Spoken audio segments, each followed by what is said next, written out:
Ladies and gentlemen, may we have your attention, please? Our event will commence shortly.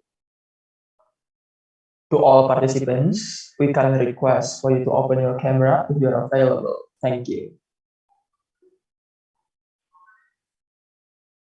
Good morning and welcome to Demonstration Day of Smarter World Innovation Challenge SWIC 2022. The honorable judges, ladies and gentlemen, I'm Fadlin Izhar Tarigan, currently studying electrical power engineering at Institut Teknologi Bandung. For some moments ahead, I will guide you along this event. We also proudly announce that this event is conducted due to the collaboration of Smart City and Community Innovation Center of Institut Teknologi Bandung or SCCIC ITB and Institute of Electrical and Electronics Engineer or IEEE ITB, along with T20 Indonesia. We also would like to convey our gratitude to Astra as exclusive institutional investor and Microsoft as our partner and sponsorship. Ladies and gentlemen, first of all, we're going to have the opening remarks of the event. Please welcome Ms. Amelia Asania Fajri as the College Smarter World Innovation Challenge SWIC 2022. For Ms. Amelia, the screen and time is yours. Okay, thank you, Fadlin. First of all, I'd like to check is my voice can be heard by everyone. Yes, Ms. Amel, it's audible. Okay. First of all, good morning, innovators all around the world. First and foremost, I would like to thank everyone here, especially our honorable judges, finalists, and partners for taking the time to attend today's event. Today, on September 3rd, 2022, we are here again to witness the works of youth innovation. Smart World Innovation Challenge was initiated to solve specific global problems in both rural and urban environments. In line with G20 presidency goals of highlighting three key priority areas of global health, digital economy, and energy transition, SWIC has selected several key issues from each challenge area to start with. In global health, we have accessible healthcare and solving resistance to preventative medicine. In digital economy, we have inclusive financial literacy and decentralized finance and exchange. And finally, in the energy transition, we have meaningful connectivity and low carbon AI. We actively encourage global youth to participate and take action to accelerate the resolution of these existing challenges. So, to all global youth who have already been here and compiled their experience through participating in the largest G20 youth competition, your innovations, dreams, and hopes will be heard and seen. Together, we will unlock the global digital potential to fulfill meaningful digital connectivity, cybersecurity, and empowerment. Lastly, I'd like to show my appreciation for the support that has been given by our partners, Microsoft and Astra, throughout the competition to realize our aim to accelerate digital transformation fluency in Indonesia. Thank you.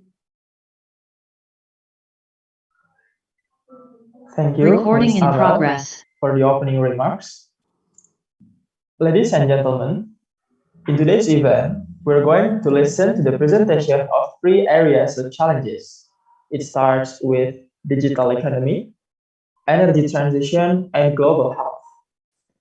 Before we move further, each of area challenges has two judges that I'm gonna present for each of the area challenges judges. For the first area of challenges, digital economy, we have two remarkable judges. First, please welcome Mr. Irving Hutagalo. Our second judges for digital economy, please welcome Mr. Calvin Kurniawan. For the next area of challenges, energy transition, our first judges, please welcome Mr. Benny Suryadi. Our second judges for energy transition, please welcome Mr. Arif Utomo.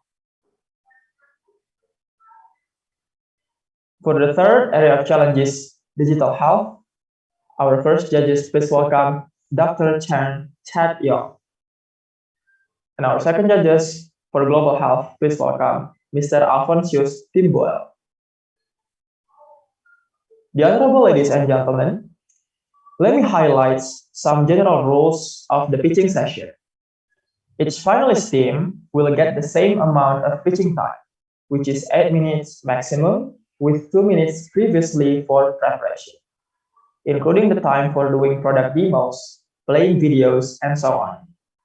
There will be an 8 minutes question and answer session, and all judges have the rights to ask the questions related to each team's presentation and answer by the team for 2 minutes maximum. All finalist teams are not allowed to ask for additional time.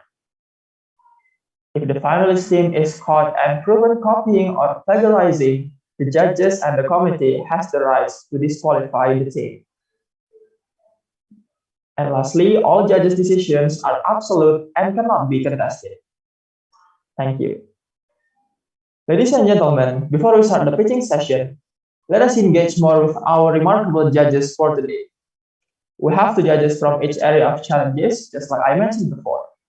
From the first area, digital economy, please welcome Mr. Irving Hutagalung.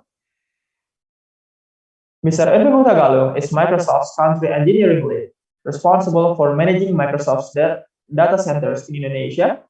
In his more than 20 years of experience in IT industry, he helped companies in their cloud and digital journey, from small startups to big conglomerates. He volunteers as mentors in startup incubation programs, including Microsoft's Founders Hub. He also active as speakers in various communities. Mr. Irving often shares his knowledge and experience in promoting STEM programs in schools and universities.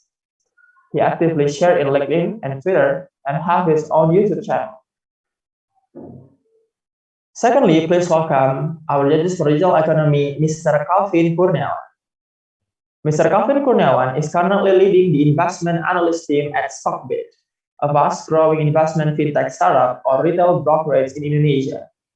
In this role, he does a lot of research in different industries, particularly related to technology, transportation, and logistics, as well as property and media. In the same role, he also led and initiated the development of several products, such as Stockbit Snips and Stockbit Academy. He also actively invests in public equities and wide-ranging companies from Indonesia, US, and China. Those are the two remarkable judges for the first area of challenges digital economy. Without further ado, let's start from our first area of challenges to present their presentation. Please welcome the strategic thinkers from digital economy. For the strategic thinkers, you have 2 minutes from now to prepare.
Hello everyone, am I audible? Yes, Miss, you're audible. Maybe my colleagues can start to unmute yourself so we can know if there's any problems.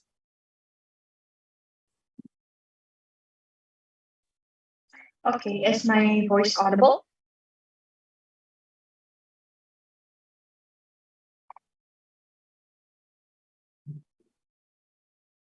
Yes, Miss, you're audible. Okay, and is the presentation slides visible? Yes, it's visible. Okay. I think one of my friend Defa still not be able to unmute himself. Can the committee unmute him?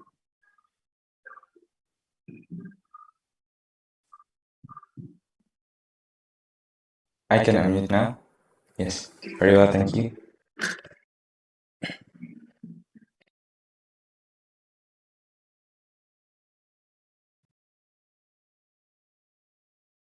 For strategic thinkers, your presentation time could be started from now. Thank you.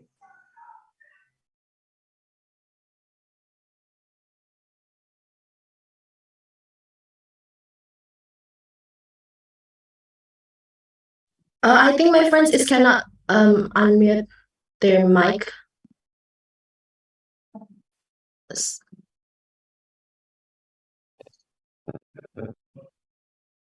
Imagine a world with higher financial inclusion.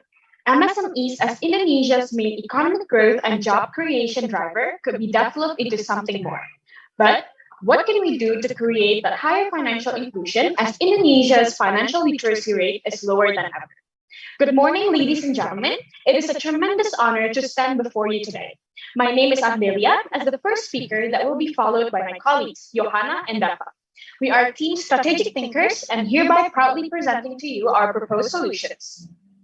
In the current context, Indonesian MSMEs have a significant impact towards the Indonesian economic prospect, where it contributed mainly in job creation in the Indonesian job market. Nevertheless, the contribution of such a sector is still quite low, where its overall sector only contributed to 56% of Indonesia's GDP.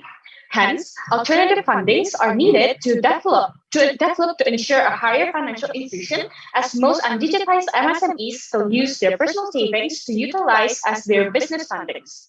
Therefore, a low financial inclusion will lead to the slow development of MSMEs and also its low contribution to national GDP. As a matter of fact, in a world that is rapidly digitizing, digital financing is one of the most prominent alternatives to create higher financial inclusion for MSMEs. One of them is by utilizing decentralized finance or DeFi and decentralized exchange or DX. By utilizing both DeFi and DX, it is found that it reduces the supply and demand gap in the credit market.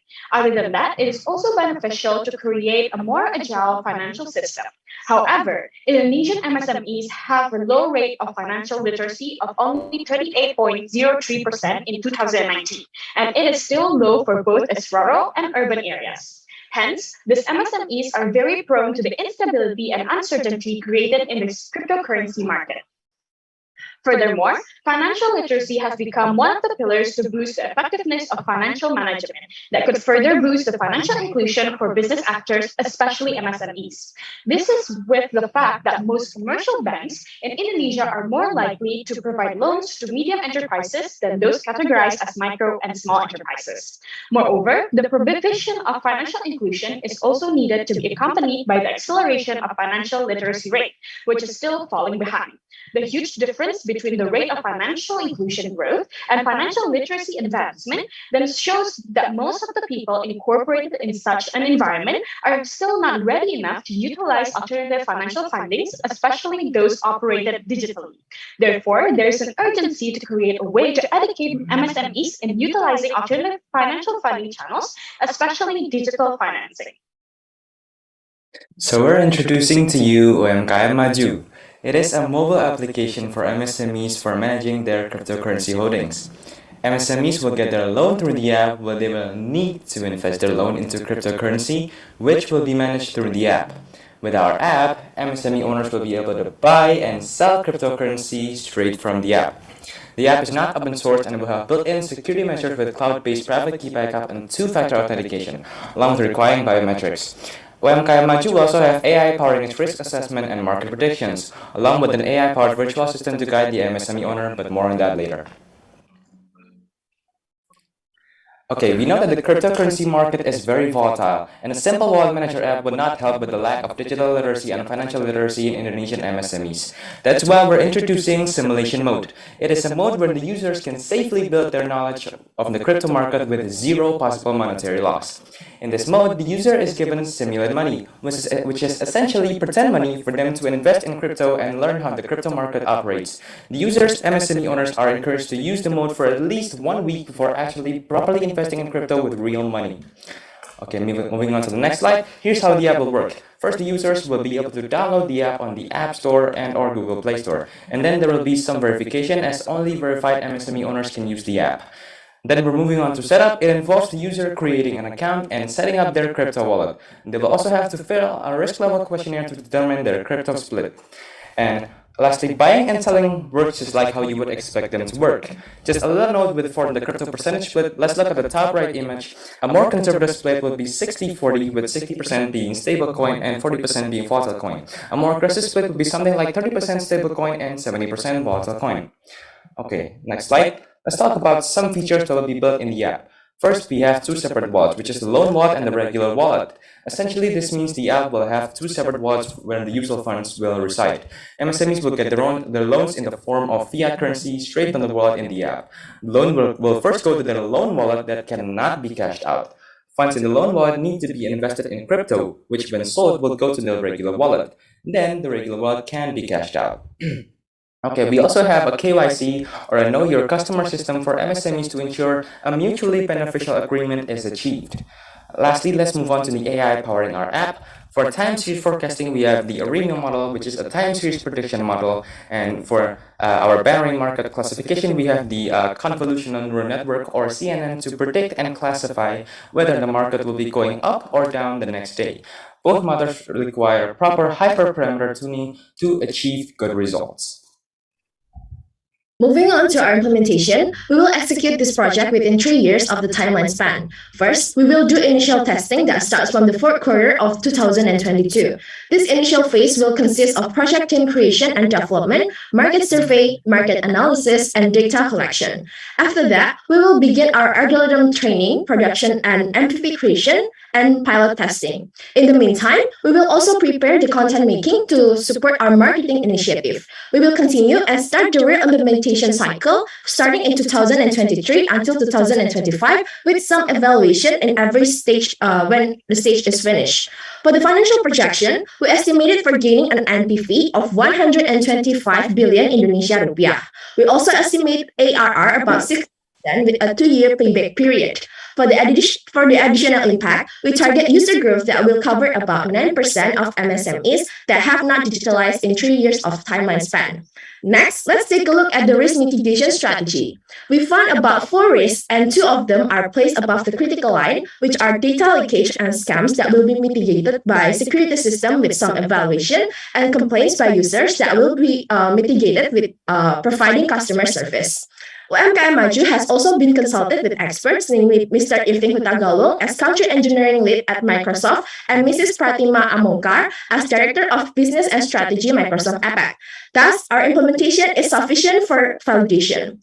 We believe that UMKM Maju can be the right solution for MSMEs to start loans and investment using DeFi and DX, as well as create financial inclusion in these communities. UMKM Maju, dare to act, open up new opportunities. Now, we are open to questions. Thank you, Strategic Thinkers team, for the teaching and the presentation. Next, for the question and answer session, I would like to invite Mr. Irfan Hutagalung to convey the question to the team.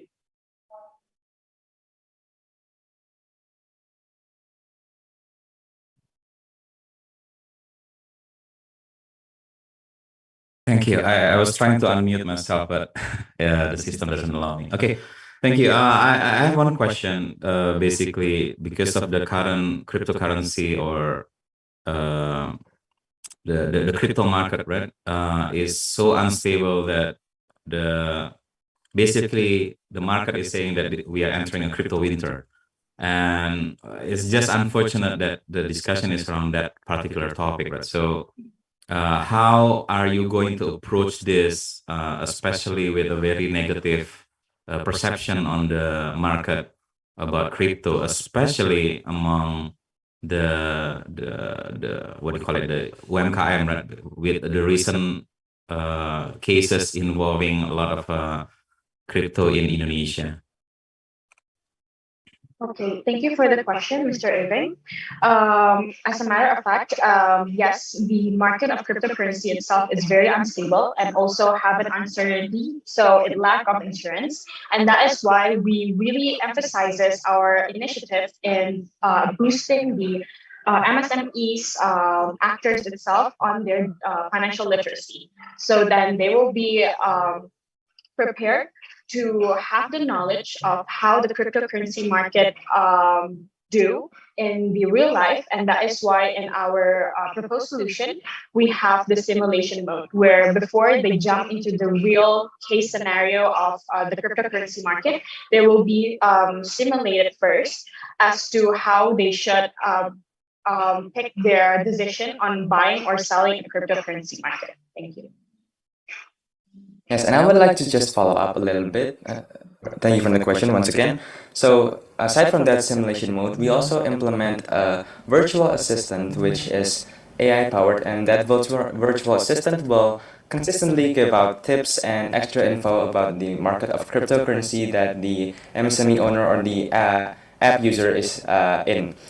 What that means is that let's say there's a case where a cryptocurrency just crashed or something, or it goes down for the day, our virtual assistant will tell them that, hey, this cryptocurrency is down, or this cryptocurrency or something just happened in the market, and they will and the no not the I mean the virtual assistant will give extra info to the app user itself, that the app user can see, they can read, and they can understand what's going on and take action based on the virtual assistant. That's all from me. Thank you.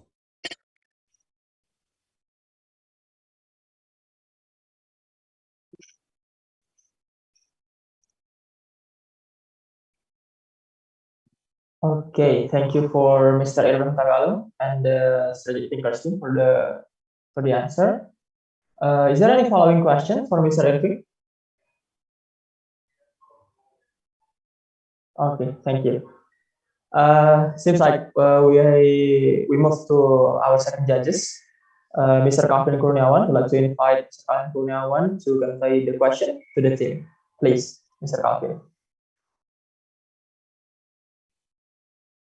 Compliment, I think the team really presented spoke very clearly, right? But I think I still don't quite understand about like I think the problem that the team mentioned was about like the lack of funding, right?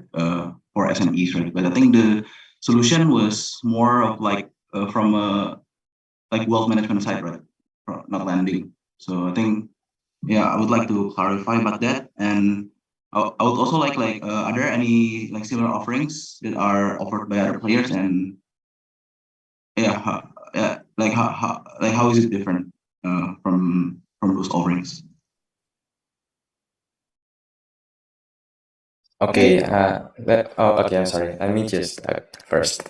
Let me just address the last question first about what is different. Well, this here app we have is somewhat the most complete version of the wallet manager that is offered in the market right now.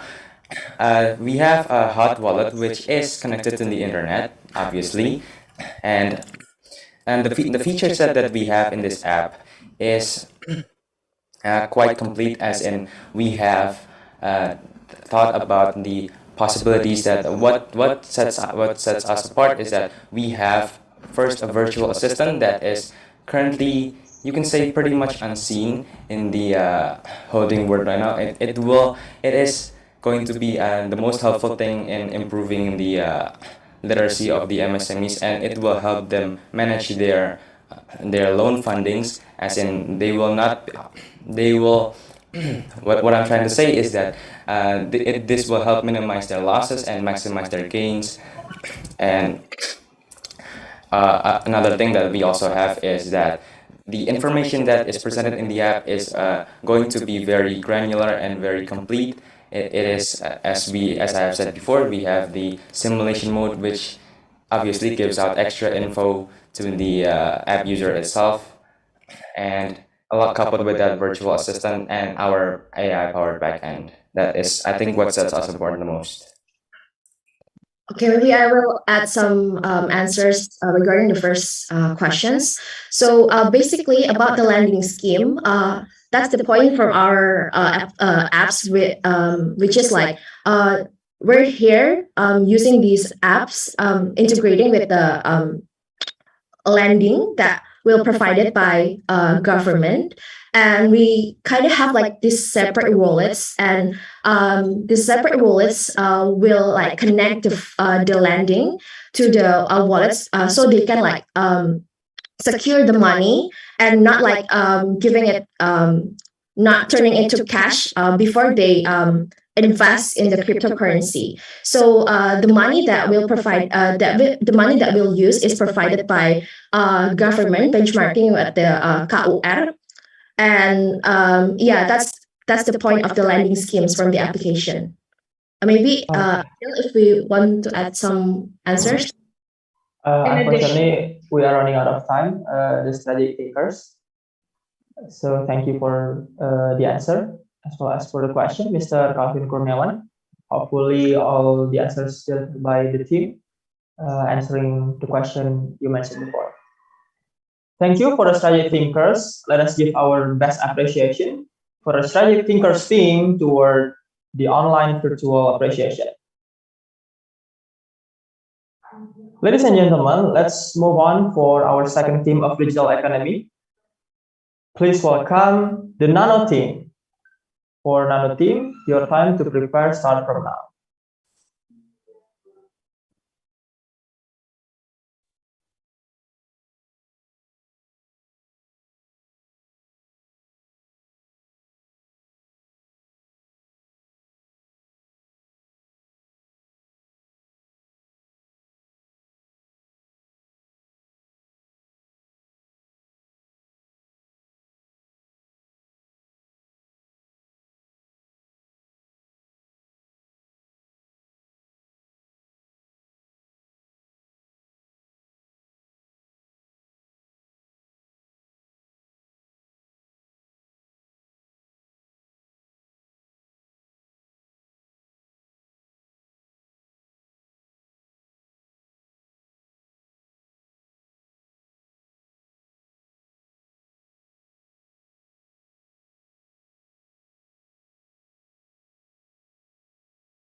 Check, are my photos available?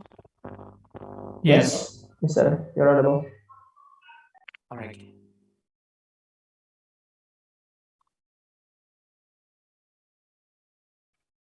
Are we must waiting the time or we can start now? If you are ready, you may start your presentation. All right, we can start. So please come to the time. Okay. Good morning, Honorable Judge. Here we are from Nano Team. We present to you a revolutionary step for Indonesia MSME to get easy, fast, and secure business fund by help of blockchain technology. Dear Honorable Judge, in 2017, an UMKM in the coffee sector was established named Kopi Kenangan. Started in Kuningan area, Indonesia, at the beginning of the opening, this MSME managed to sell 700 cups of coffee. And because of the consistency that Kopi Kenangan has, in December 2021, this MSME received funding of more than 92 million US dollar and officially become unicorn. The Honorable Judge, can you imagine if there were other MSME from Indonesia that have the potential become like Kopi Kenangan? So let me introduce you to the MSME community from Bandung, which is consists three villages, namely Sukabura, Citerep, and Lengkong. In this digital training event for this village, we conduct interview about the reason why this MSME have not expanded brand. From the result of interview, we can conclude that many MSME have great potential, but it's too difficult to get funding with low interest. In addition, based on data we found, there are several challenges such as banks that are difficult to provide loan, and then crowdfunding security that is still vulnerable, and also online loans that have high interest rates up to 24% per month. But of course, behind this challenge, there is still great potential, such as the government target to digitize MSME, and also regulation that support the large number of MSME that still survive to this day. The Honorable Judge, from this challenge and my potential, my question is, are you ready to become the next investor to help the next of Kopi Kenangan? Therefore, FundChain exists as a mobile app for crowdfunding through crypto-based. The FundChain has three main features. The first is to provide easy, fast, and variable funding for MSME. The FundChain has home and portfolio feature. In this feature, it's equipped with a Connect wallet to make investment in the form of USDT. The next one is a portfolio to show what the MSME have been invested by investor. And also, we have SMEs filtered by their categories. And the next feature is a purchase, where every MSME in this application has been given advanced a good way of branding and also digital marketing to attract the investor. This feature includes MSME profile, and then buy, and also amount of investment, and even donation for MSME. And the last feature is investment information, which aim to reach more MSME. In this feature, there is education, and then news, and also we have review from MSME. Of course, to survive, business require a good business model. In this case, FundChain has four main businesses. The first one is FundChain get 1% fund distribution service fee in the form IDR and get 5% monthly profit for MSME in the form IDR. The next business model is MSME will be distribute 10% monthly profit in the form of USDT based on how much they invest. And also the third business model is harvesting crypto for turn it to the investor. And the last business model is bridge alternate coin to USDT, and investor provide USDT investment to selected MSME. The USDT will be staked to ensure that funding guarantee are not used. Okay, so in this slide, we have some aspect to deploy FundChain, which is the first one is partner. We will have 6 potential partner. The first one is Sahabat UMKM for UMKM community, AFPI for legal vintage, Purwadika for digital marketing training to help MSME, and also Toko Crypto for our crypto wallet. There is also market activation that includes social media marketing and paid marketing. And for the roadmap, we will start from Q1 2023 for the team forming, community building, partnership engagement, and also website development for company profile until July for FundChain official release. We also have how we will expand our business. We have target in 2024, not only Indonesia MSME, but we want reach Southeast Asia too. And also we will enhance for the crypto wallet. In order to benchmarking with other apps, we already do competitor analysis as follow with Pincel, Amarta, and Bizer. When compared to other competitor, we have the advantage of strong community strength, which is investor will get discount when making purchase from our MSME partner. So we hope that cooperation will arise in creating profit for investor with MSME because investor believe and will use the MSME product.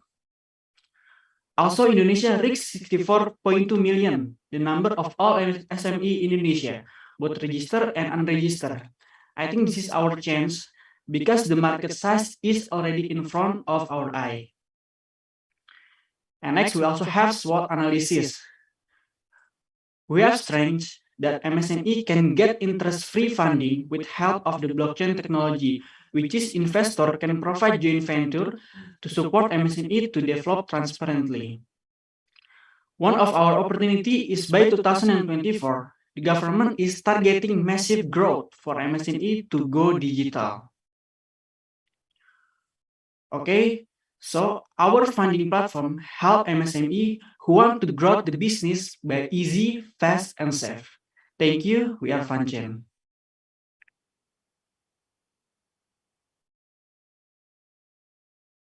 Thank you for the Nano team for the presentation. For the first question and answer, I'd like to invite Mr. Calvin Kurniawan to convey the question.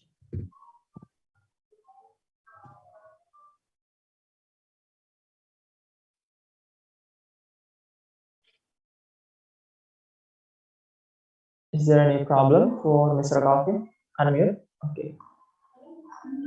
Yeah. Thank you, Nano team, for the presentation. I think I would like to ask about. I think one of the problems that you mentioned was that currently banks charge a lot, right, for SMEs, right?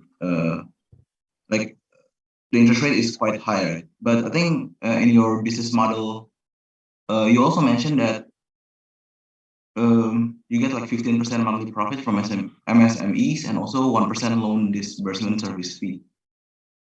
Yeah, isn't that also a lot? I mean, and yeah, I think, I would also like to understand like the logic behind those numbers, like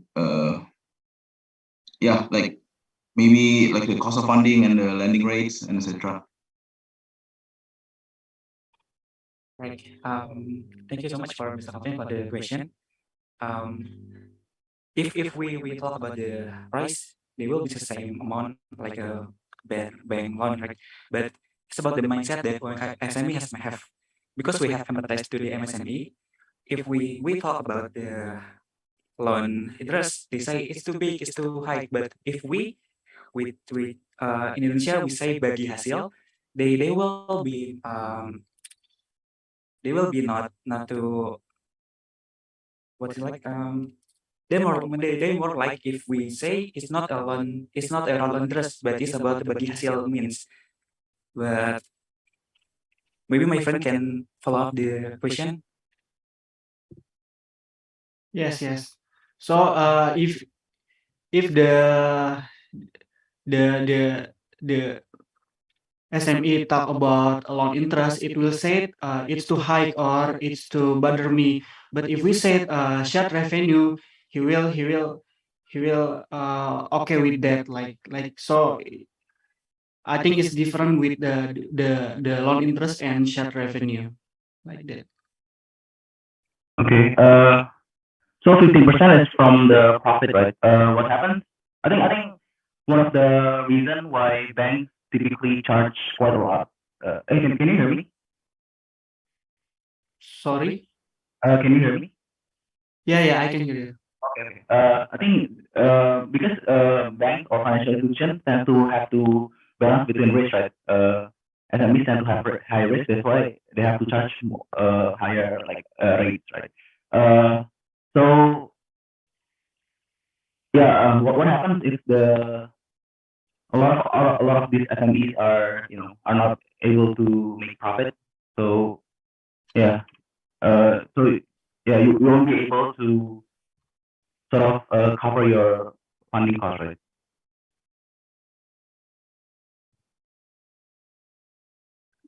Correct. The problem is when the SME can have profit, right?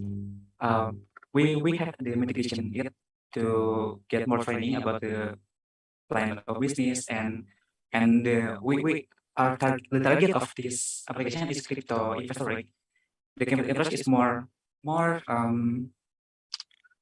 now, but can we share about the mitigation tricks before we start on this slide about the MSME? On the appendix slide, what you get?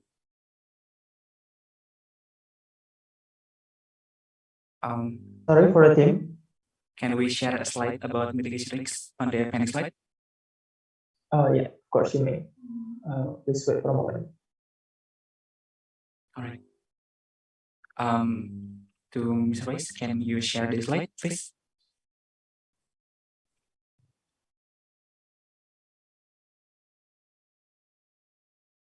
For representative of the Nano team, can you present your slide?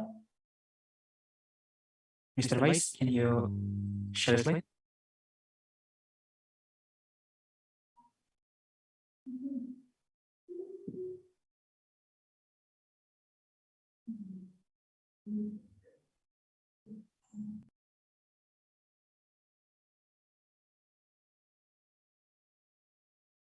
About mitigation risks, please.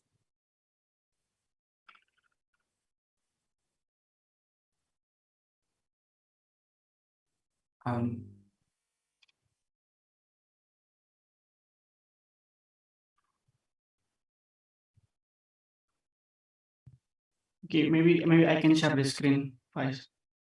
Or do the next slide.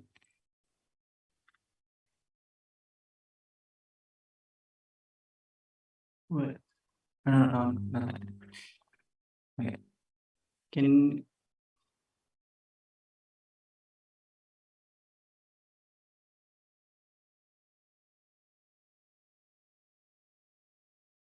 Can you see it, Bima?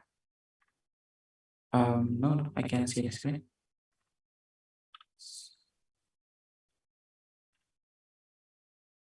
Now can you see it?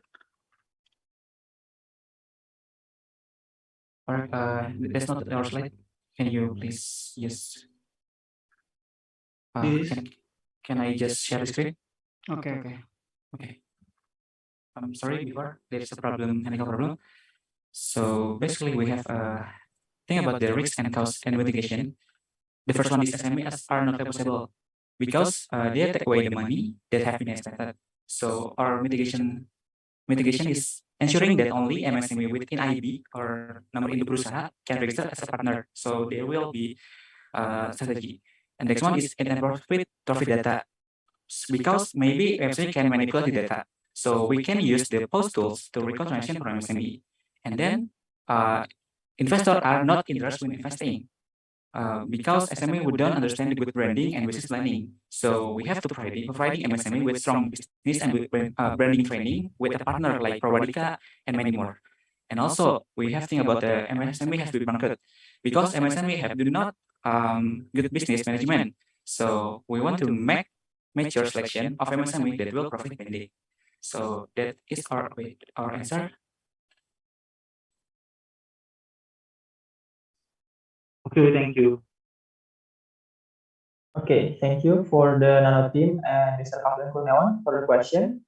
Seems like we also been running out of time for the first Q&A session. We move on for our second judges, Mr. Irving Hutagalung, to convey the question to the Nano team. For Mr. Irving, the Q&A time is yours. Sure, thank you. I assume you can hear my voice. My question is on the lending part, right? Because how do you ensure and what kind of like mitigations have you provided to ensure that the UMKM really can return the money? I know that you are using the model of bagi hasil, but there also the potential of loss, right? So how do you do that, and how to ensure that you can actually compete with the others, because you actually share all your competitors in this case, right? Other applications, because they already have a very good network of what do you call grassroots movement. So I'm really interested to see that.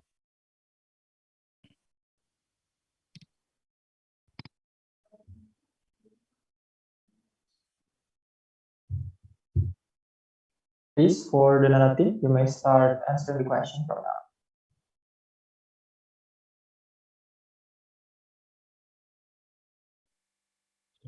Yes, I think for the mitigation, if the SME cannot pay the shared revenue, we will make a group of SME like the Amarta model. Yeah, as we know, the Amarta for join the Amarta, the SME need to have a group like 5 person, so he can back up the someone if he cannot pay the revenue. So maybe we can make a model like that for the mitigation if he cannot pay the revenue.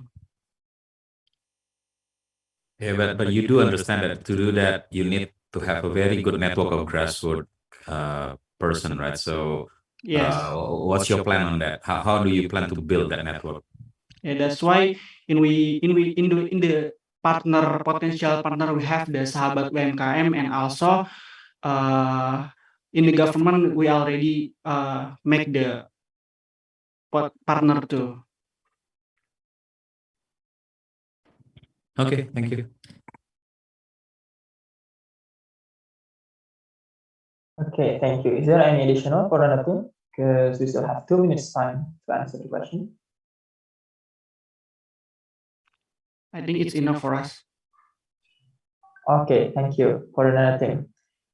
Thank you all also for Mr. Edmund Tagal for the question. Let's give our biggest appreciation to the Nano team from the Area of Challenges Digital Economy. And also let's give our best appreciation to our remarkable judges, Mr. Efem Tagalung and Mr. Calvin Kurniawan. Thank you for all the judges. Ladies and gentlemen, let's move to our second area of challenges, which is energy transition. For the first team to present the pitching session, please welcome Manik Maya team. To Manik Maya team, you have 2 minutes to prepare start from now. We'd like to remind that your presentation is started if the preparation time is over. Thank you.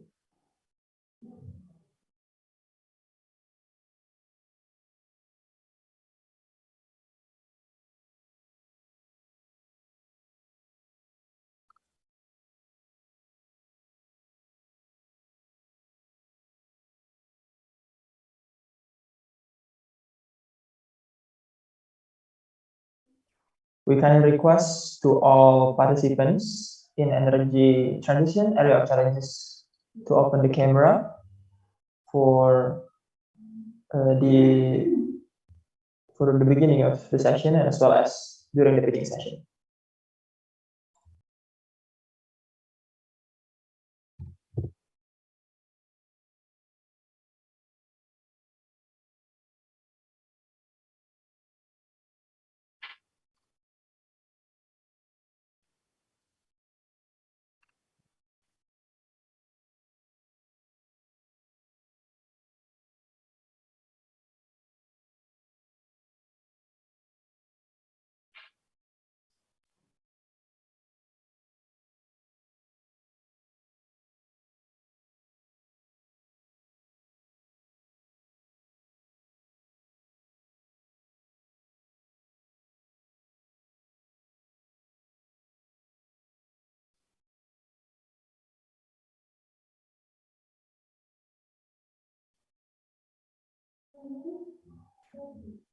Okay, I assume that the team has been ready for the presentation.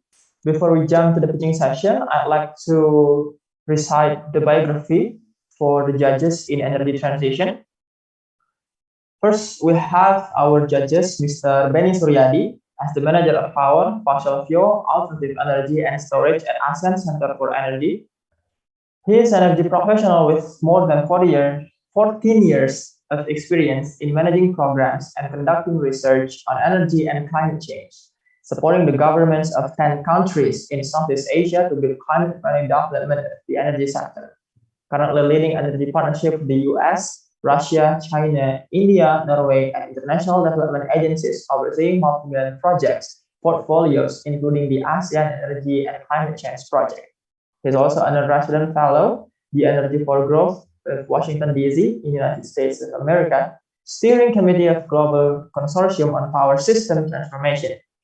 He's also a core member of Green Grid Initiative as a Pacific Working Group, and an advisory board of Agents Franchise the Development Indonesia and former Sustainability Advisory Council of PT Aplikasi Karya Anak Bangsa or Gojek.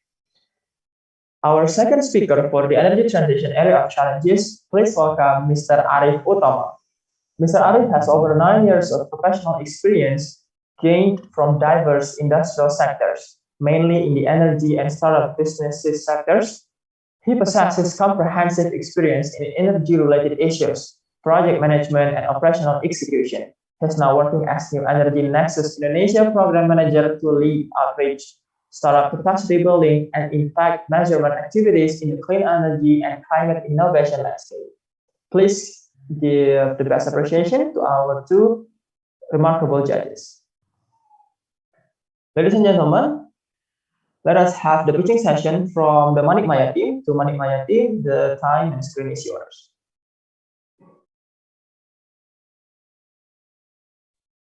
Thank you.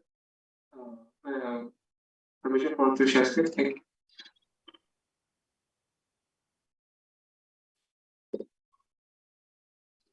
Sorry.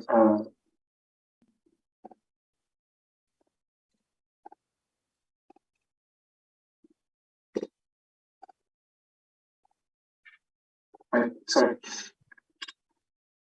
Megasa. Since its inception in 1987 Brundtland Commission report, its impact on the renewable energy industry has scaled up to a size not in any way imagined by its investor. I introduce you Fluidion, Fluid Motion Energy System, by us, my partners, Melin Novarila, Ruby Prasetyo, and me myself, Azri Sharjah. So what is Fluidion? In terms, it is a set of electricity generators with integration of tidal and wave energy with energy storage system interconnected to a distribution network that supplies electricity to a localized group of customers. It basically comprises generator of wave energy, blades, anchor chain, seabed automatic shaft, and connecting rods. Here is a basic scheme of Fluidion and a short video about Fluidion itself. And we have a short video I'm going to show you right now.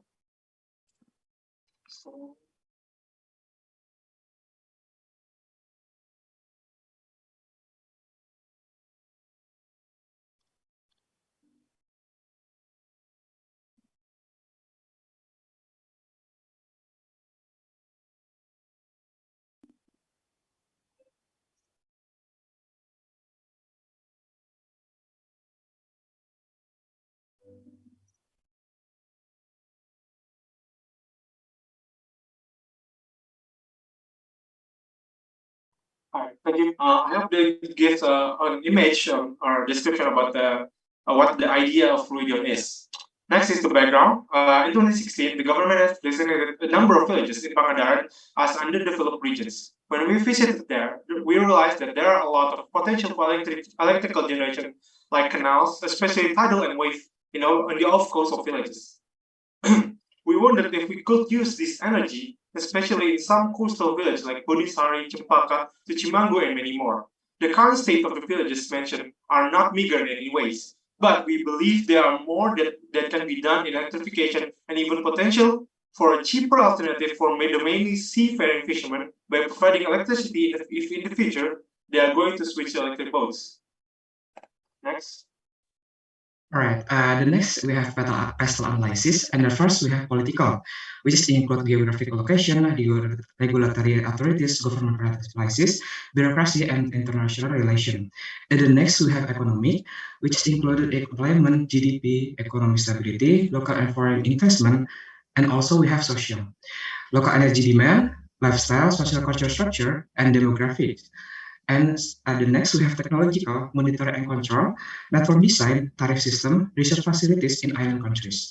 And legal, we have Permen ISDM number 4, years 2020.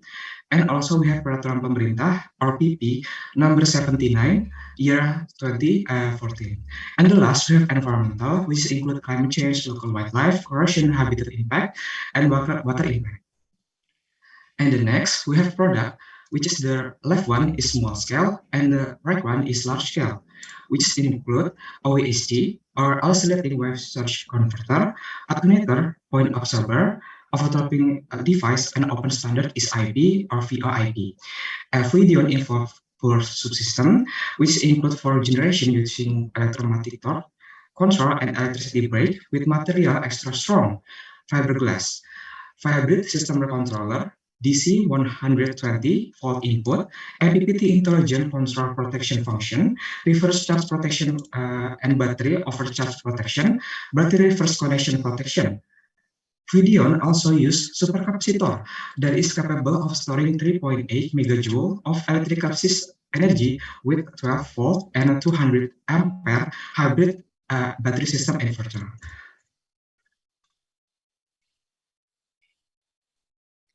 Ladies and gentlemen, let's take a turn about our electrification and investment potential. This potential is a solution to development of renewable energy infrastructure in rural areas in Indonesia.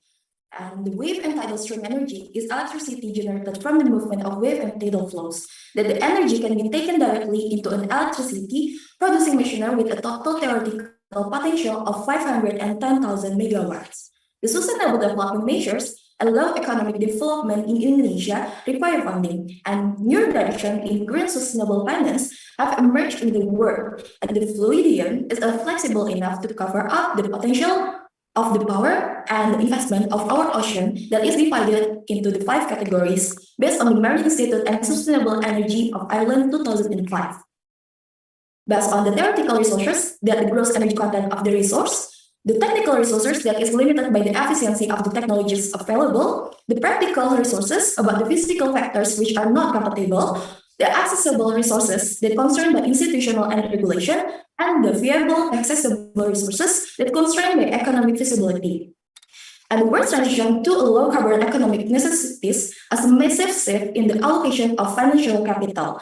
Based on the consumer analysis, on the next slide, why we choosing Pangandaran? We use TAM for the total addressable market that is in total market available for us for 9,842 households. They calculated by taking these 5 electrification ratios. And using the sum for serviceable available market as the portion of the market that we can capture. It goes for the 55% for 10,913 households. That calculated by dividing the multiplication of the electrification rate and household number of Pangandaran. And the sum for serviceable and obtainable market, the percentage of sum that we plan to realistically capture, around 6.3% for around 1,250 households. That Fluidium turned to wave and wind action to power efficiently with effective power generation and management. As electrical power is generated, aggregated, and stored in the supercapacitor subsystem, reducing power variability and boosting power quality. Each drivetrain features several duplicated stages that the control system can independently select and combine to precisely manage the wave environment. Thank you. For next, I guess for Aldrin. Okay, the next one is smart analysis. First, we have specific, included to develop the most compact, capable, flexible, reliable renewable energy system, given the extreme space constraint, remote operation in harsh condition. And the next, we have measurable, highly functional, reliable renewable energy system, automatic, self-monitoring, fault check functionality capable of near autonomous, remote operation, faster rate on investment or ROI. And the next we have attainable, collaborate with potential expert resource, maximizing environment, social, and government or ESG, investing analysis for rural areas energy transition, using VoIP to enhance autonomous system. And the next we have relevant, electricity for development of rural areas, achieve 84% electrification ratio in rural areas, advancing electrification ratio from 20% until 30% to 75% until 84%. Disadvantage, we have a source of renewable energy recovered sourced by tidal wave energy. Time bound, we have year 1, research analysis and conceptual framework, year 2, training and development, process investment and risk analysis, year 3, implementation of Fluidium in rural areas. You can next.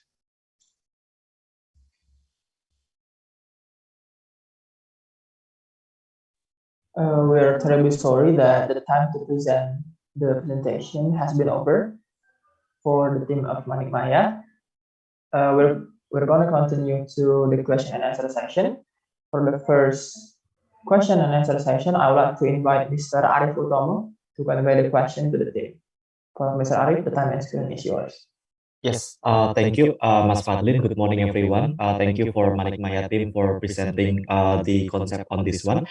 So I think my questions is mainly on the technical feasibility, where I noticed on the picture, you mentioned mainly on the wave generator, but I also see there is a wind turbine over there. So my questions is why choosing to have two technologies at the same time?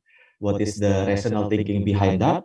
And also, my question is also on the structure. Will it be strong enough to support the wind turbine? And the second one, you mentioned on the faster rate of ROI, but we both know that both technology has a huge capex. So, on what assumptions that you say it is will give us a faster return rate of investment?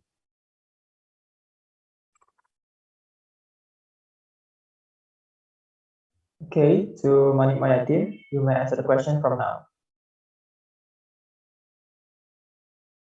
Thank you so much for the question. And we actually, based from the technical feasibility study, based on the area selection, the current urban situation, and then the next one is about the financial analysis, and the last one is the project management. And because the wave and tidal, it has a different period of about the wave length and the wave power, and it's not always constant. Happen for around the waves of Java, and we need to make sure it has a constant and sustained energy to make it more powerful to powering and electrifying around the rural areas. And for the structure, I guess I will take it to Ruby or Aldrin. Okay, thank you, Melvin, for the bridging. For the structure, we have considering about inertia. Which means it has mungkin titik berat, which is already a stability in our structure in large scale or small scale. In large scale, you see in the last presentation, which is have like ellipse. Is just like inertia for the stability. So we have anchor.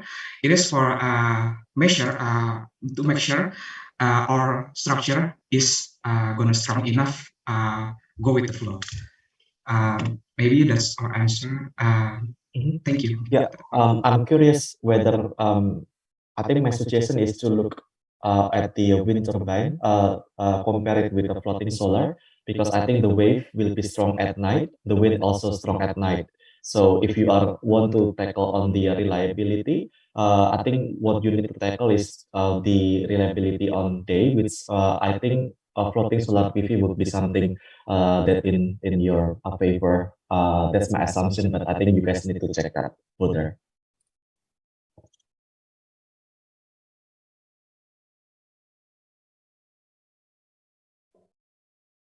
Okay, thank you. Unfortunately, we've been running out of time. We're terribly sorry for that, for the inconvenience for Manik Maya team as well as the judges for Mr. Arif Pama. Hopefully, the answer delivered answering your question mentioned before. We're moving to our next judges. I would like to invite Mr. Benny Suryadi to convey the question. For Mr. Benny, the time and screen is yours. Thank you very much, MC. Hello, Manik Maya. I have a follow-up question. I'd like to understand more about the way you calculating SOM. Would you mind to brief me more that how you come up with this 6.3%?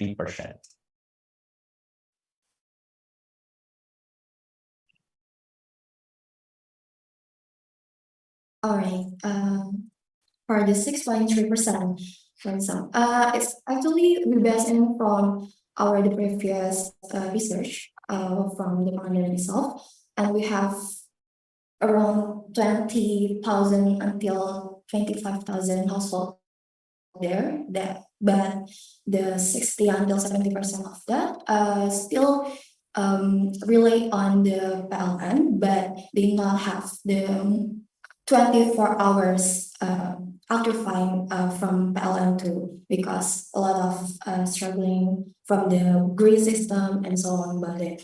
And we calculated right from the economic analysis, the parameters, talking that the parameters benefit to cost ratio, like the BCR and the ERR or net present value and so on. And we got like the number for that category. Okay, just to have a clarity on that. This 6.3% is a portion that are not connected with the PLN yet, or is this the existing market with the PLN where you like to replace it with your system, which is cheaper? Which one? It's actually which not has been maximized and not yet get the electrification by the PLN for the 6.3%. Right. Okay. The follow-up point that I'm wondering about the scalability of this, because you highlighted this is for the rural solution, but would it be possible is also a large scales that can be developed to generate the electricity at the Bay Area in the urban? Or we actually make it for the rural areas because we don't need like the more complicated grid system for the video, and we actually learn it for and develop it because we learn about the area around the Pangandaran itself. We can divide it into three: that only on the coast that is not covered yet by the PLN, and in the mountains, in the mountains, and around the remains of the tsunami around 2009 or 2010, and because of that we using Fluidion to try to fix the problem itself. And the tsunami itself, it makes the grid system from the PLN can cover up for a long period, like for the 5 years. They have a really complicated maintenance and complicated what is that, track or lane for the electrification, and we can say that it got abandoned for around the 5 until 6 years until now. Okay, my last question, that how many places on your quick estimation, how many places that you can install this in Indonesia? 100, 200, 1,000 places? I'm asking about the duplication and scalability, or your quick estimation if you do not have calculation yet.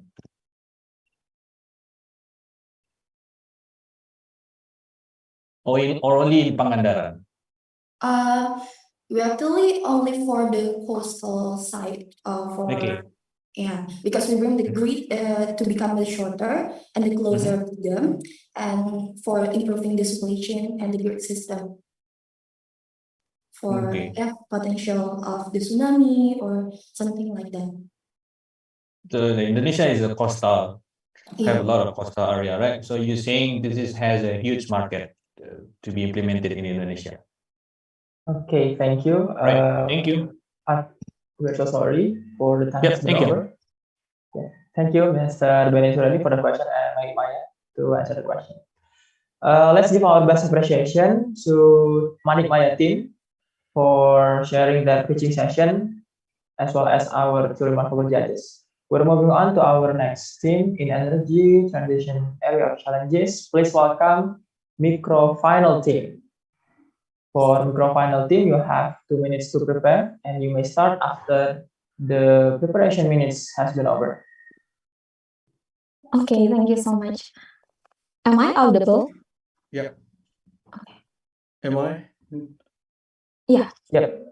Both of you are audible. Can you all see my screen right now? Yeah. Yep, it is visible too. Please let me know if it's already started because I cannot see the timer. Sure thing, I'll let you know. Thank you.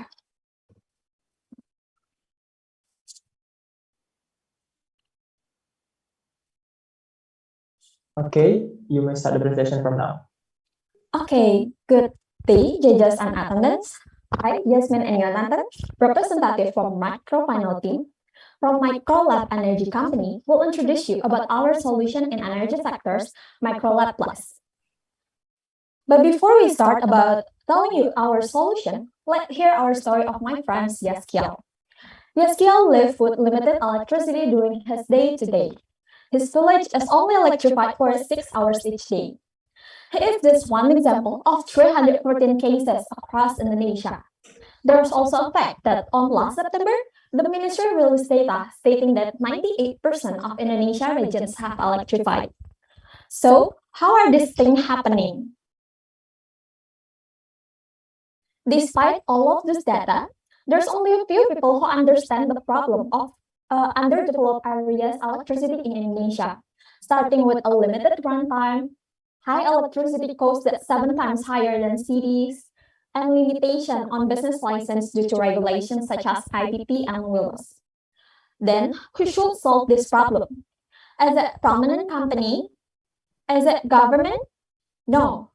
Is it you who can start now with us with Microlab Plus? Microlab Plus is here as a microgrid system to alleviate energy access through digital energy in Indonesia. We have 4 main focuses to reduce electricity price more than 10%, provide electricity for 24 hours, installation of tools without initial investment, and no need for a power purchase agreement. Microlab Plus system provide a PV panel kits in every residence house with a decentralized cases. With a smart microgrid, the system can be controlled remotely to save operational costs without needing to go to the site and cut the operational and maintenance cost. I and my team, also from the founders of Microlab, have built implement our prototype system for our final TASIS project with the last 1 year. We built a microgrid off-grid scheme that has a similar load type for a rural area case in Indonesia. This is how it looks for the hardware system. Am I breaking up? Yeah, the video is paused somehow. I guess my laptop is kind of breaking up. Jonathan, can you take off the share screen for a video? Wait a minute.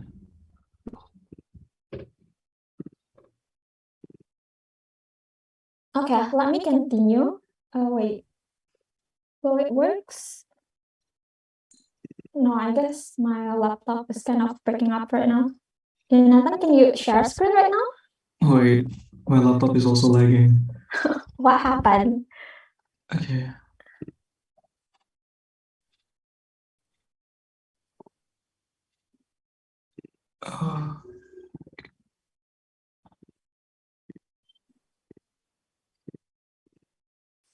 Maybe while waiting for the video, you guys can move on to the next section since the time is ticking.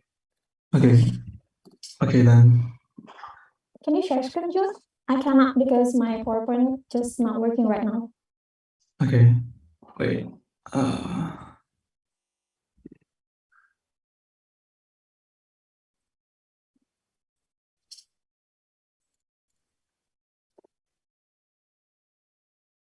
Can you try again? Try it again.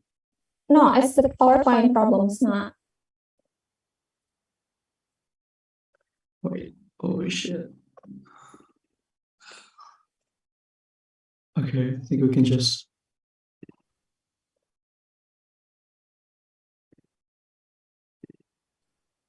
Alright, Panitia, can you help us to share screen the last PowerPoint?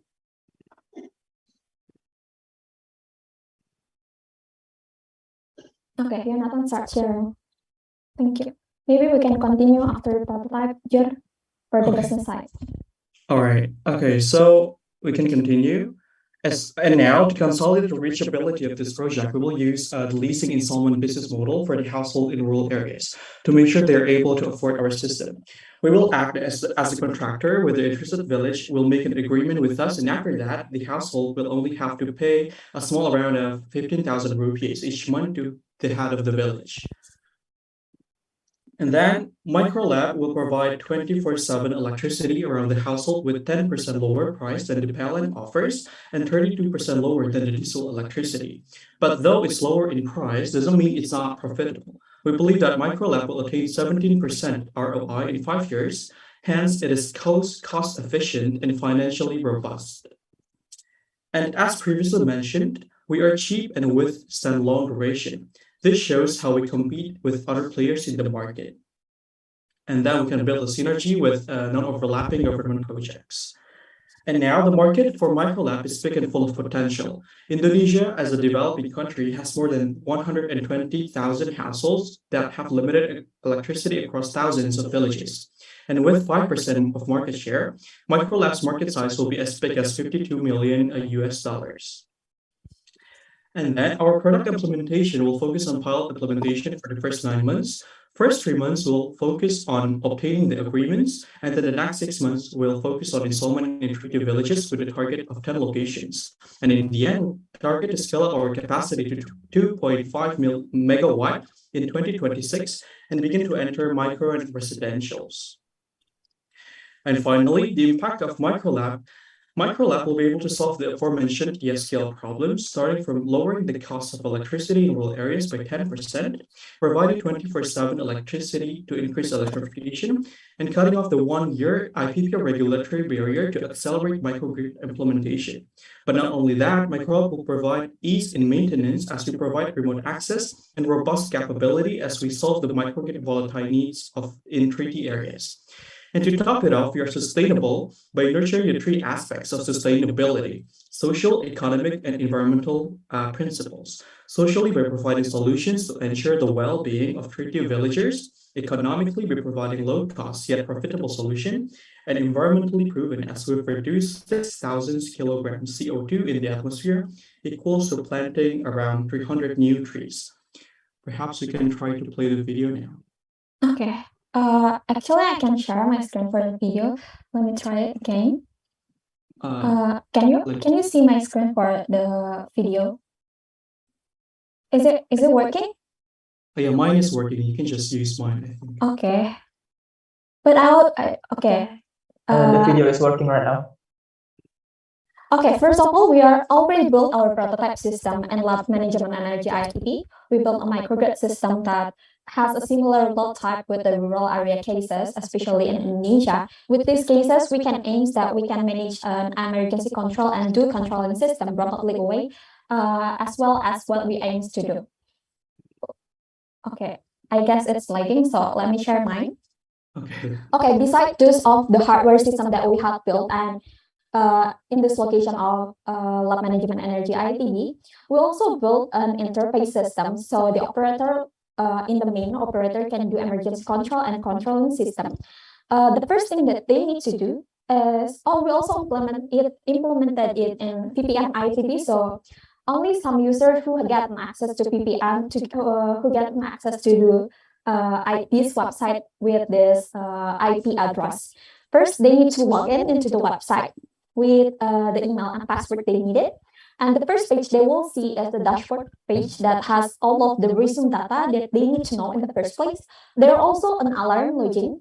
It has a history of every emergency control we already tried to implement to the plan. The second one is page for trend monitoring. It shows every graph that user needs to know by seeing and understanding what the meaning of each graph. It has a power trend graph, current measurement in load, current measurement in plan, frequency stability, and voltage measurement. User also can choose what data they want to see based on clicking every button under the graph. And they also can extract the data, which type of data they want, as a GPAG, Excel, or the other one. And our interface aims to do emergency control remotely. So we have an emergency control here. The system will give a suggestion what users need to do, like stop operation, start operation, or isolation. After reading the request from the system, user can choose what emergency control they want to do, and the system will recheck do they need it and not. The last one is plan information page. It will show the single line diagram of the plan condition, who is in charge as a word operator, and the last one is isolation. As you can see in the button here, we are using a relay for controlling the isolation, and it's shown that the lamp is turned on and turned off, so the isolation from remotely away it's work. And the last function we have here, we want this platform to become communicative as well from the main operator. We're so sorry to the last operator. Okay. Microfinal team. Our time has been running out. So we're going to move on to the question and answer session. For the Okay, first thank you. judges, I'd like to invite Mr. Arif Utomo to convey the question. To Mr. Arif Utomo, the screen and time is yours. Yes, thank you, Mas Fadlin. Good morning, everyone. Hello, team Microfinal. So I was looking at your slide in slide page 6 on the regular list payment, 1,060-ish per month. I would like to ask, how long is duration for the list? Oh, sorry, it's 1 point, not 1,000.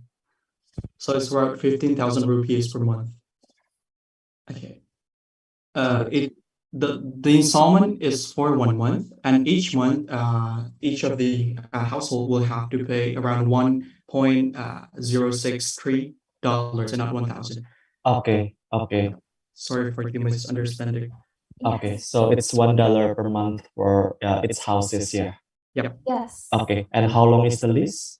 The leasing lasts, the duration for the leasing is for like around 10 years.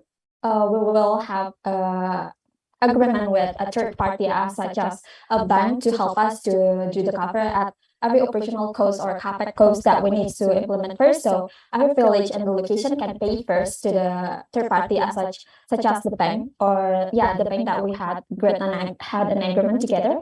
But the long term of the leasing system is for 10 years, but after 10 years it's not calculated as leasing. Every our product, every our system in further and so on, we will give it to the village. So we are not going to take it back to us, because we know that the timeline or system operation is on limitation until 15 years old.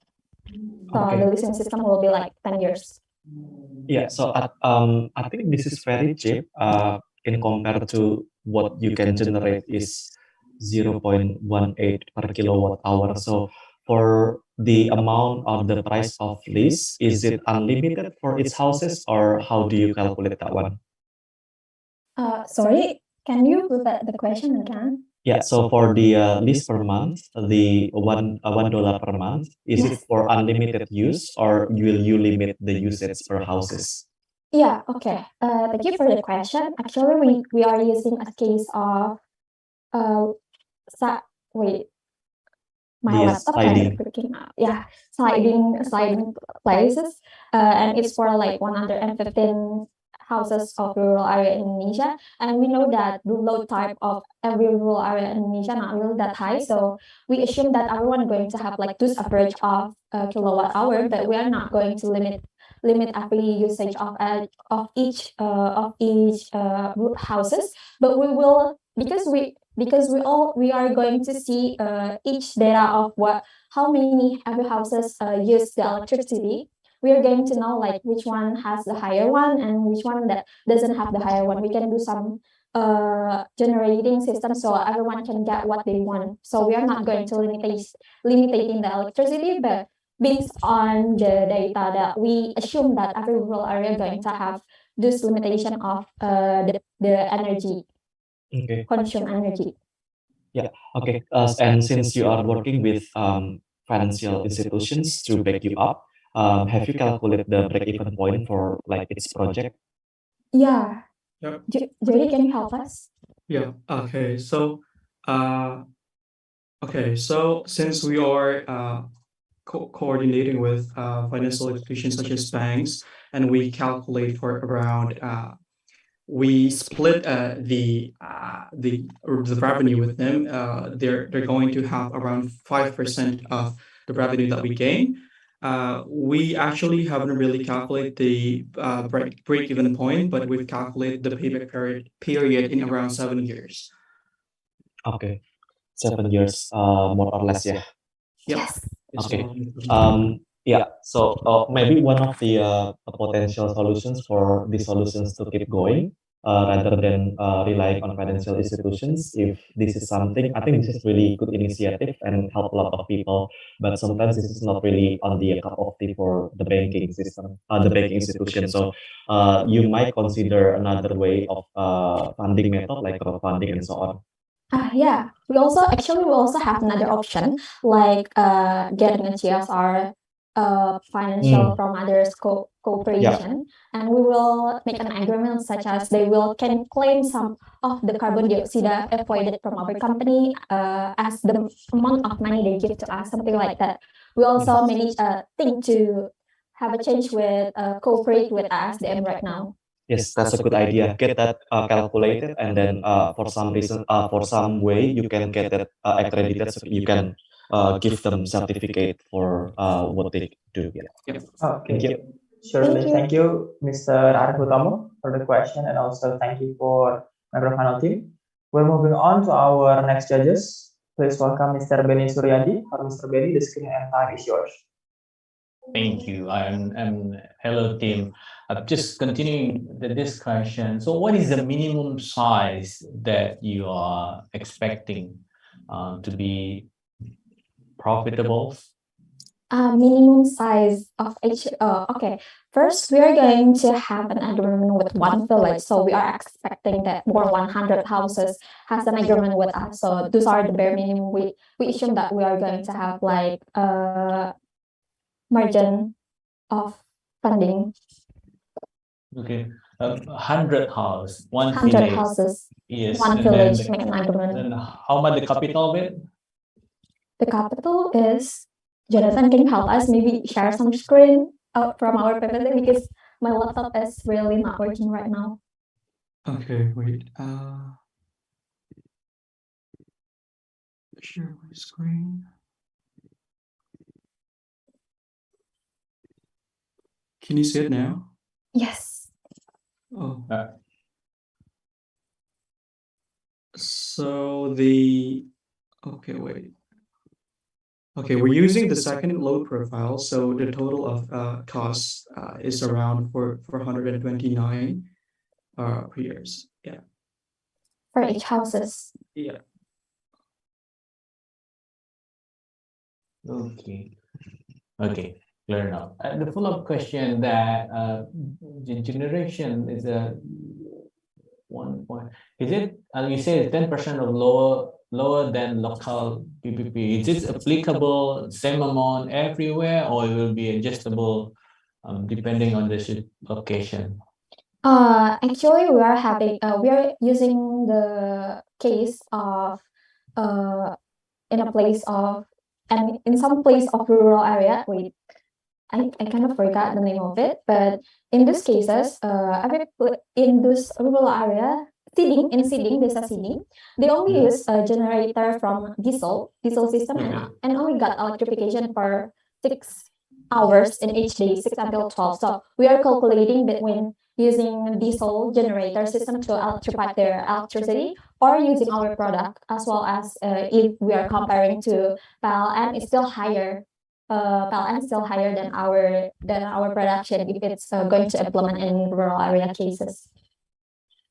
Okay, so your system will be considered lower in any PPP in the Indonesia region? Yeah, we can say that.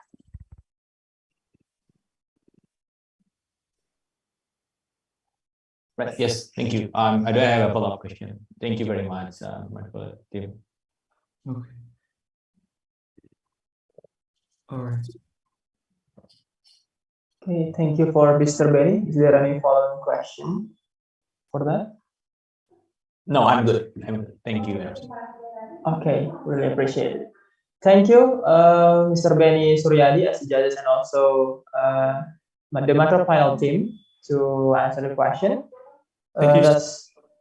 Sure.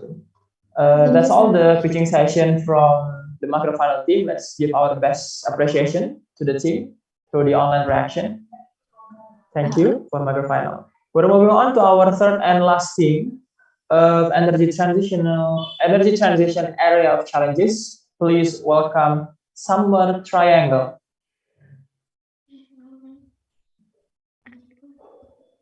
For Summer Triangle, you have 2 minutes to prepare. You may start when the timer has been down.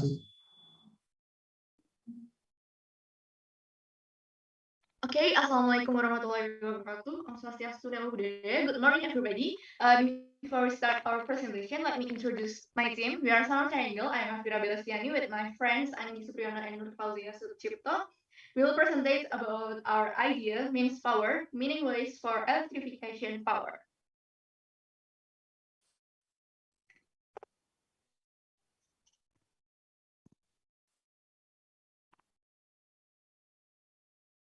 Okay, the world's energy demand is still dominated by fossil fuels, and mining industry contributes to environmental pollution.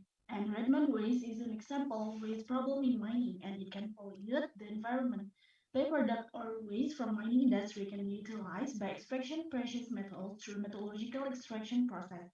And one of them is red mud, which contains 10 until 22 alumina. And some mineral like ilmenite contains titanium oxide that can be used as material energy. And to slow climate change and to develop sustainable energy resources, there needs energy transition from fossil fuels to renewable energy. And we can use mining waste as energy material to reduce costs and pollution due to mining waste. And we have an idea to utilize titanium oxide from ilmenite as an electron transport material for perovskite solar cell and aluminium from red mud waste for battery material as an energy storage.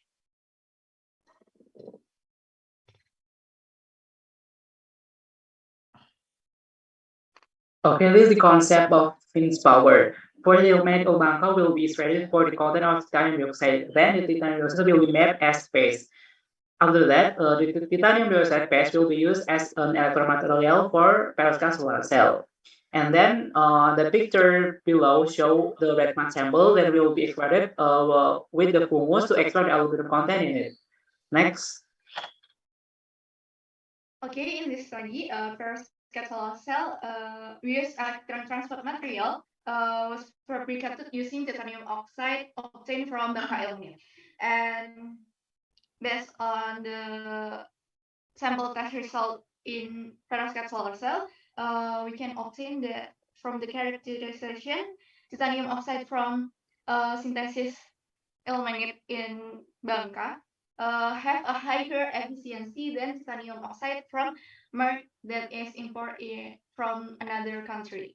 And this is the current density versus voltage curve obtained from the characterization, and this is the IPCE graphic from the characterization. The efficiency value of synthetic titanium oxide is greater than titanium anatasomer, and prove that titanium oxide from ilmenite has a good potential for use in perovskite solar cell.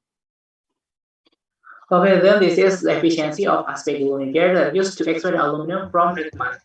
The efficiency of Aspeigel nickel reached 91.2% aluminum. If we calculate, if we have 1 ton of red mud with the total content aluminum is 10%, we can get about 91.2 kilogram aluminum dioxide. Then the aluminum will be used as material for aluminum and battery cathodes. Next. And because perovskite solar cell is not yet commercially marketed, we designed a solar cell using a helioscope as shown in presentation. And this is the following bill of quantity using silica solar cell. And if we can make solar cells that are cheaper from silica solar cell and in fabrication, we can reduce the installation cost. That is, we can decrease the installation fee until 30%. And if we use the solar cell, we can save electricity bill until 100, and if we use solar cell with battery integrated, we will save the electricity bill until 100%. Not only does the decreased cost of electricity, the use of solar cell also has a positive impact on the environment. And if we use a calculation from helioscope and the grid emission factor in this amount, and the irradiation per year and the performance ratio assumption 18%, we can get carbon dioxide avoidance in first year until 3.18 ton carbon dioxide and total carbon dioxide avoidance in 20 years until 74.62 ton carbon dioxide. Because we use solar cell, we will not produce a carbon emission like we use electricity from fossil combustion. Okay, then means power can not only use as a home scale. The concept of an integrated solar cell with aluminum battery also can be applied as an electric station for electric vehicle. Next.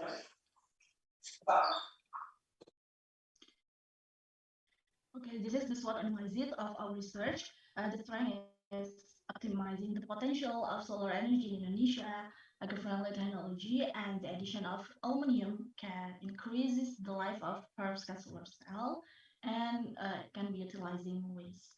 And the weakness of our research is that this technology is intermittent because it depends on weather and need investors and cooperation of various parties. And the opportunities is remote waste utilization solutions, support the use of new renewable energy, and reduce production costs. And the threats is silica solar cell marketing is more familiar than perovskite solar cell to the public. And this is the reference of our research. If natural resources are for all generations, then what we are using today is highly impactful for our next generation.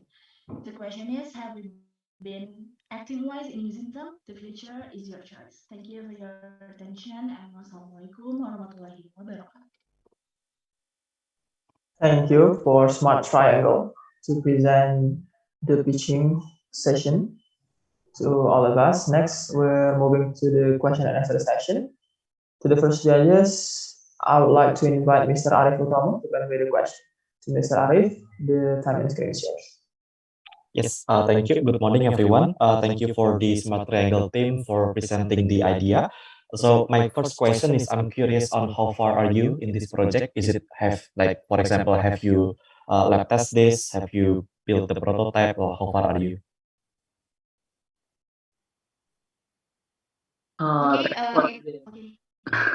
Angie, please. Okay, thank you for the question. This research is still on lab scale. We extract the aluminum from red mud and extract the titanium dioxide from inlet Bangpa. Maybe my friend will add the answer. Okay, and our idea now is in research stage, and we still research in our laboratory. Okay, for the performance of the material. Okay. Yes. Yeah. So one thing about the perovskite, I think it's proven to have higher performance, but at the same time the stability is lower compared to the usual PV, because it's usually easily degradable when it's exposed to like moisture, oxygen, and heat. So I was wondering on how will you tackle that concern? And number two, can you re-explain again on the helioscope design? What is the advantage? What is the rational thinking behind the design? Thank you.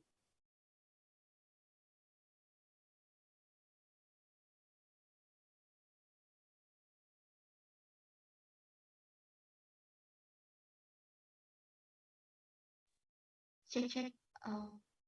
Okay, thank you for the question. Why we choose perovskite solar cell? It's because until now in Indonesia, still can produce the solar cell. We still import it from another country. So, and now perovskite solar cell is have a high efficiency than silica solar cell, but in performance or a lifetime, perovskite solar cells still have a little lifetime than the silica solar cells. So in research in laboratory, we also created or find a way to create a perovskite solar cell that have a long lifetime. Example, we also try to collaborate it with silica in coated the perovskite solar cell with silica. It can still can make a long durability in our laboratory. And the helioscope design. Sorry. So you eventually mix the material, the iO2 with the silica. I was wondering whether is it possible for us to add more layer to the material so that it's not easily degraded. Yes. something to think about. Yes, the produce from perovskite solar cell is by the layer. If we give more layer in under the top of the perovskite layer, if we use coated silica, it can be real more durable than the perovskite solar cell ordinary. Okay, thank you. The next one on the helioscope.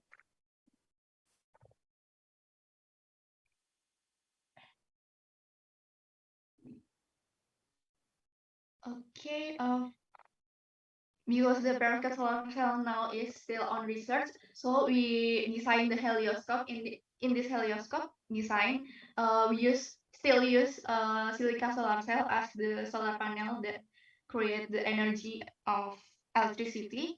From the bill of quantity in installation solar panel from silica solar cell, the silica solar cell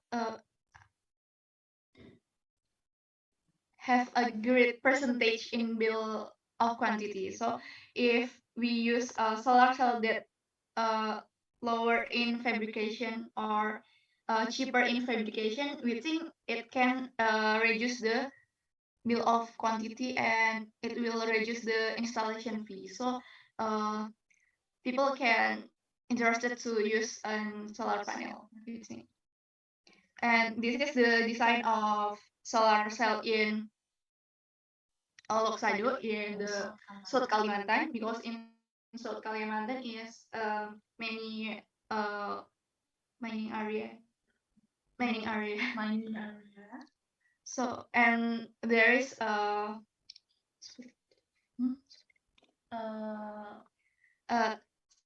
sedikit sulit untuk reach the electricity in there in Loksado.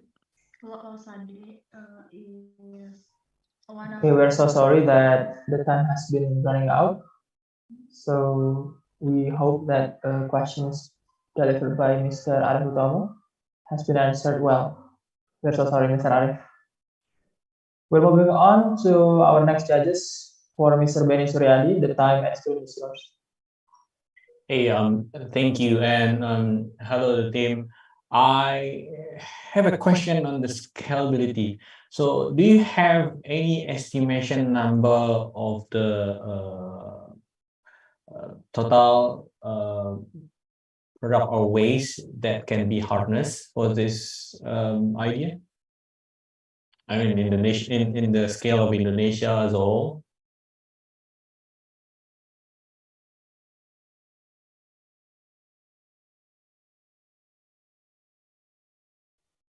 Okay, thank you for the question. Indonesia has aluminum industry in West Kalimantan, and the production of the total red matte is expanded until 4.4 million ton per year. So it is a big waste that we can use as a material for aluminum battery.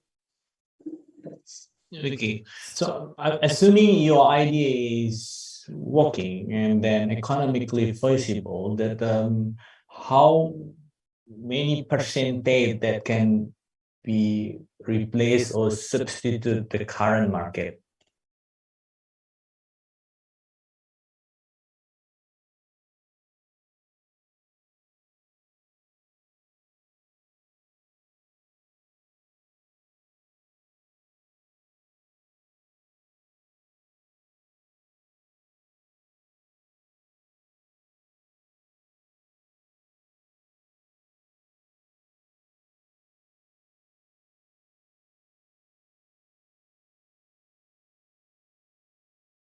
Okay, thank you for the question. From the calculation, we can suit the current market about 80%, but we have to make sure that the red matte waste that we use is no rupiah or 0 rupiah.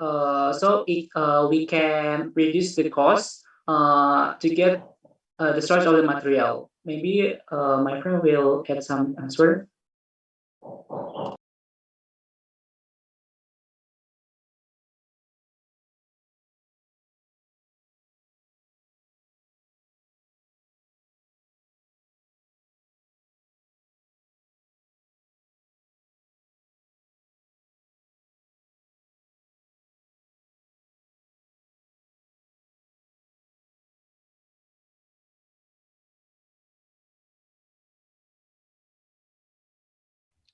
think it's enough from the Mr.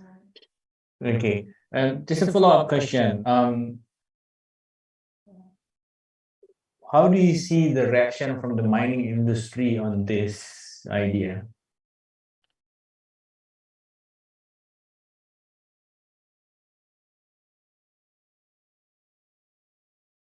Thank you for the question. For mining industry, I think the mining industry will support this idea because in mining industry now the waste is not utilizing and still in tailing dam, and it can be pollute to the environment. yes, and it will more useful if we can utilize the waste from the mining because until now it's still thrown away from the mining industry. And we can collaborate between mining industry, researcher, and also the government to implementation this idea. Yes, to support the renewable energy too. yes, Uh, because the money until now, still find the treatment for the waste in mining industry. Until now, the mining industry in Indonesia is produce some waste, a lot of waste that it has not been used, like in Europe or in other countries. So I think this idea can help to utilize the waste for mining industry to support the sustainable environmental and also the renewable energy transition. Thank you. Okay. That's enough for me. Thank you very much, Tim. Okay, thank you very much. Sorry for our. Thank you, Mr. Benny Suryadi, for the questions. Also, thank you to Summer Triangle to answer all the questions. Ladies and gentlemen, this is the end of the session of energy transition. Let's give our best appreciation to all the teams, also to our remarkable judges, Mr. Benny and Mr. Arif. Thank you. The honorable ladies and gentlemen, we're moving on to our third and last area of challenges, global health. We have two remarkable judges in the global health area of challenges. For the first judges, please welcome Mr. Chen Chat Yong. Dr. Yong Chen Chat is currently ASEAN Healthcare Business Development led for Amazon Web Services worldwide public sector, overseeing the healthcare go-to-market strategy encompassing the creation of industry programs and providing thought leadership with the aim of developing key commercial partnerships. He's also initiating governmental collaboration and pioneering healthcare innovation with AWS Lighthouse customers. Mr. Chat was previously with Ananda Development PCL, which is a leading Thai real estate group, in the role of Chief Innovation Officer. Under Dr. Yong's leadership, in July 2018, Ananda Development's corporate innovation achievements were acknowledged via an Enterprise Innovation Award at the 24th Asia IoT Business Platform for the use of big data and machine learning technology to enhance business operation. And in September 2018, Ananda Development was again successful as the Thailand winner of IDC's Asia Pacific Digital Transformation Awards under the Operation Model Master category. Let's give applause to Mr. Chat Yong. And our second judges for the global health area of challenges, please welcome Mr. Alphonsius Timboel. Mr. Alphonsius Timboel has been with Halodoc since its early inception. Currently, he leads the product team as Chief Product Officer, who's responsible for prioritizing the scalable pain that the company needs to address, improving the current products and solutions, as well as developing the innovation roadmap for Halodoc to ensure it's always ahead of the game. He's an MBA graduate from University of Technology of Sydney. He started his career in business and operations for an IT company in Australia before coming back to Indonesia and joining Halodoc. Let's give applause to Mr. Alphonsius Timboel. Ladies and gentlemen, we're moving on to our first team To share their presentation in the Global Health Area of Challenges, please welcome Abhinaya team. For Abhinaya, you may prepare the presentation from now.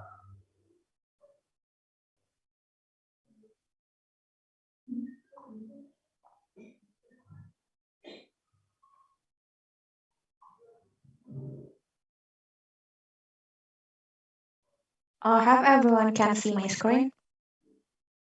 Yes, already.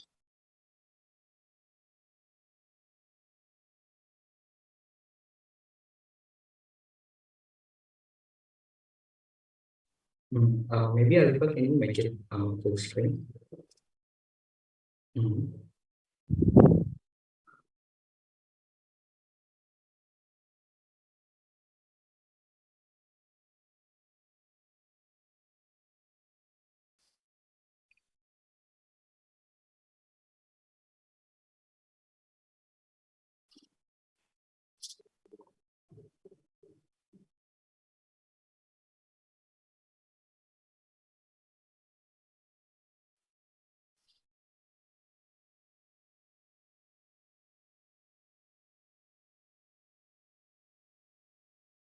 Is it full screen now, Kausar?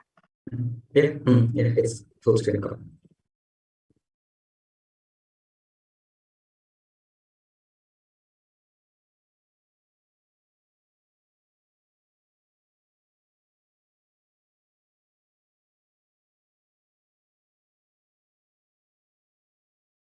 Yeah, Krisna, maybe you can start our presentation. Okay, so, okay, we will start our presentation from 3, 2, 1. Once Owen Arthur said, someone who has hope, and someone who has hope has everything. Greetings, 100 judges. We are from Abhinaya team consisting of Alifa, Kautsar, and Krisma, and we will present our innovation to support this world to become smarter in global health areas, entitled Revealing the Innovation Engine in Vaccine to Achieving Measles Elimination in Hinekombe Village, Papua. According to the World Health Organization, vaccination is one of the main focuses to create people well-being, so that vaccines are accelerated all over the place. With all the consideration and existing condition, Hinekombe in Jayapura, Papua became the first area as a pilot project implementation. Our innovation in vaccination process are the one of step to reduce measles cases in Hinekombe before the solution reach other areas. We're projecting the 2030 situation and its current challenge to vaccination in Hinekombe, Papua before our Fuga fossil vaccination program. And we find the fact if rural areas like Hinekombe, Papua still facing a lot of challenge such as lack of research, healthcare distrust, political instability, religious belief, lack of education, and the challenge in communicate about the program toward their society itself. We also did a focus group discussion with a local youth and they told us about this story. Munua, Jeremiah first child, were skinny and sickly. Last year, all of the children in her kindergarten class were covered by a rash. Although her rash disappeared and her coat slowly went away, she lost her ability to see the world around her. Jeremiah, as a mom, felt helpless because she was unable to get Munua the care she needed in Hinekombe. And from that story, we can conclude that in the current time that the world think if we are more capable to tackle all the global health problem, there are still a lot of people that feel helpless because unable to get healthcare access in their districts. So our plan is how can we improve the more efficient and effective vaccination program in the future with technological advancement so there is no the next Menua in the future? So to implement our plan, we need to go back a little bit in time. So vaccination programs in rural area has proven to be achievable by looking at study case in India, a partner rural. We believe that the lessons learned can be implemented in Indonesia and also it will improve the support and rural area such as in Hinekombe. So to achieve the 95% measles vaccine coverage, Alifa, can you go back? So to achieve the 95% of measles vaccination coverage in Hineko Village, Papua in the next 5 years, we implement the vaccine campaign in the first year and also leverage new technology for robust and flexible supply chain in the second until 5th year. So in the year 1, we have surveillance, treatment, prevention, and year 2, we have the strengthen, which consists of biometrics, supply chain, and also access. To support our 5-year phased approach, we already identified about the timeline implementation, stakeholder analysis, financial projection, and found that our solution to be highly feasible to be implemented. We know that in 2019, WhatsApp organization already project the recommendation about measles. However, from the deliverables, we still find some gaps and not apple to apple to be implemented in every rural areas, especially in Indonesia. So, to make it specific, we want to explain about our innovation and it in the past 1 year one, we need to do a lot of investment consisting patch vaccination campaign, develop biometric national vaccine registry, mobilize hardtop ambulance for rural location, and also training for community health workers to help us operate the solution in the execution phase. In addition, to improve the current healthcare service and infrastructure step by step, we also need to make sure that our program is easily accessible to the targeted community. So we propose the first step in our program, namely access. Access consisting of 2 main programs. The first is approach the community and the second is operate the technology. Before we can elevate the vaccination program to be more efficient, effective, and cheap, with each humanity aspect that maybe the current Indonesian government still not yet implement it, we need to do planning, partnership with local organizations and communities, also grassroots mobilization with cultural approach.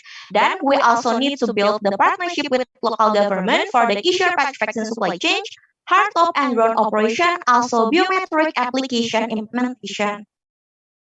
To incorporate access, we also provide biometrics as the solution for vaccine data integration and tracking system with national database that can be further scaled up. So the biometric user journey starts from the recording of the data until the usage of the data, which is from the patch vaccine that will be delivered. So what biometrics? Biometrics allow for real-time data collection, secure, and also unique identification. We also project to create application to integrate all of the data that consists of 3 main features. First is for consists of relevant information and training materials. Second is about personal data storage, and third one is the interactive dashboard. In the future, we can collaborate to scale up with the Peduli application. For the patch vaccine supply chain, we will operate our 17 drone group locations servicing 160 km radius areas and 500 vending machines located near health centers and remote locations. Next, our vaccination program just use the regular cool box for the patch vaccine mobilization with its regular truck delivery that can make the operational cost is more efficient and cheap, also easily accessible for people in rural areas. If we compare with the current Indonesian government program, we also will use the solar-powered refrigerator for cold vaccine storage for our vending machine, and we found that it already successfully implemented in the monthly monitoring in Madagascar, Africa. So based on all of those explanations, we want to project this story that people in rural areas like Makatita, Jeremiah's second daughter, is almost 4 years. The midwife who helped Jeremiah deliver both of her children has already given Makatita 2 measles patch. She protect against measles. And a local NGO pays for Munua, now 11 years old, to attend a local school for the visually impaired. Both children can learn and grow in peace. And that's our primary goals, to reduce inequalities, support the economic growth, and improve the well-being of humans. So to implement the project, IBNA team also project 3 groups of stakeholders that will be involved in the next 5 years. Those are from the implementing partners, such as the local government. Second one is from the technical partners, such as the vaccine supplier. And the third one is from the clinical partners, such as the local health organization, or as we call it, the Puskesmas. So to implement our project, we also already divided the phase into 2 phases from the year 1, also year 2 from year 5, and also did some kind of timeline that can be seen on the slide. The priority of our budget that we have compiled is intended to be divided into 3 parts, like app and research, development, salaries and wages, and also for the community. From our financial projection, we will get a return on investment of 44.16% and increase measles vaccine rate 79.28% in Hinekombe. And to complement the implementation of the proposed solution, we also provide a risk mitigation plan that consists of risk identification and mitigation plan. That's all from Abhinaya team. Thank you. Thank you so much to Abhinaya team for the great presentation. We're moving on to the question and answer session. For the first Q&A session, I would like to invite Mr. Alfonso Timbo to deliver the question to the team. For Mr. Alfonso, the time and screen is yours. Hi guys, thanks for the presentations. Probably I'd like to understand what solutions are you trying to bring? Probably I didn't quite get that from the presentation. Is it the patch vaccine itself? Is it the solar powered vaccines storage? Is it the programs that you're trying to solve? Sorry, I didn't quite get that in the presentations. Pardon my understanding. Okay, can we like answer it right now? Yeah. Yeah, of course, sure.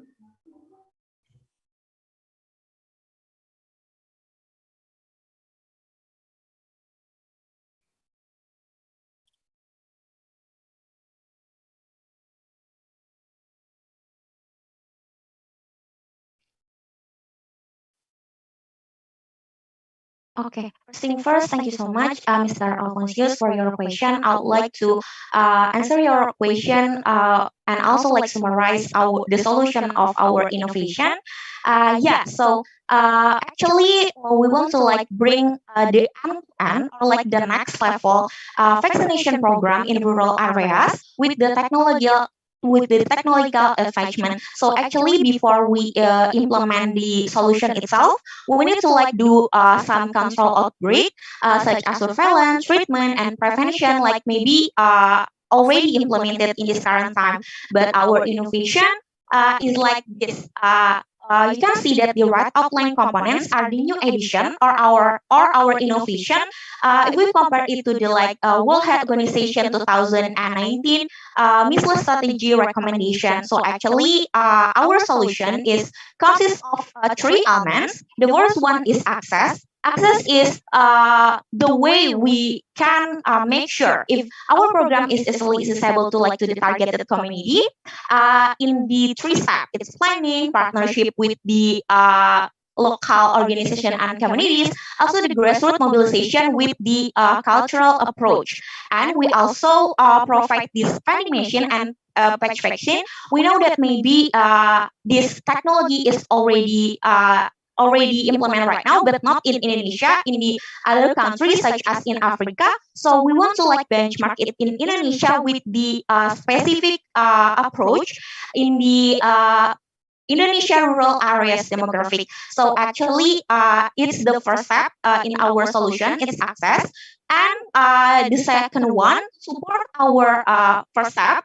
The second one, we have this biometric. So actually, that funding mission has this biometric technology that can integrate the national vaccination data. So actually, you cannot need to like fulfill the administration whenever you want to get a vaccination. Also, you can get the vaccination is like not only from your place, so you don't need to like walk hundred of miles to get the vaccination for people in rural areas. And we in the first place we want to like make this biometrics in a real time data collection, and it will be like an independent application in the early step of our implementation, but it will be connect with the Peduli Lindungi in the future. And the second is for the supply chain, because we know that from place to place, the patch vaccine itself need to be like mobilized. So we have like this contingency plan that it also consists of this solar powered refrigerators for that vending machine. So if I can conclude, our solution is like consists of that three aspects. It's access, biometrics, and the supply chain. Maybe Kosar or Krisma want to add something?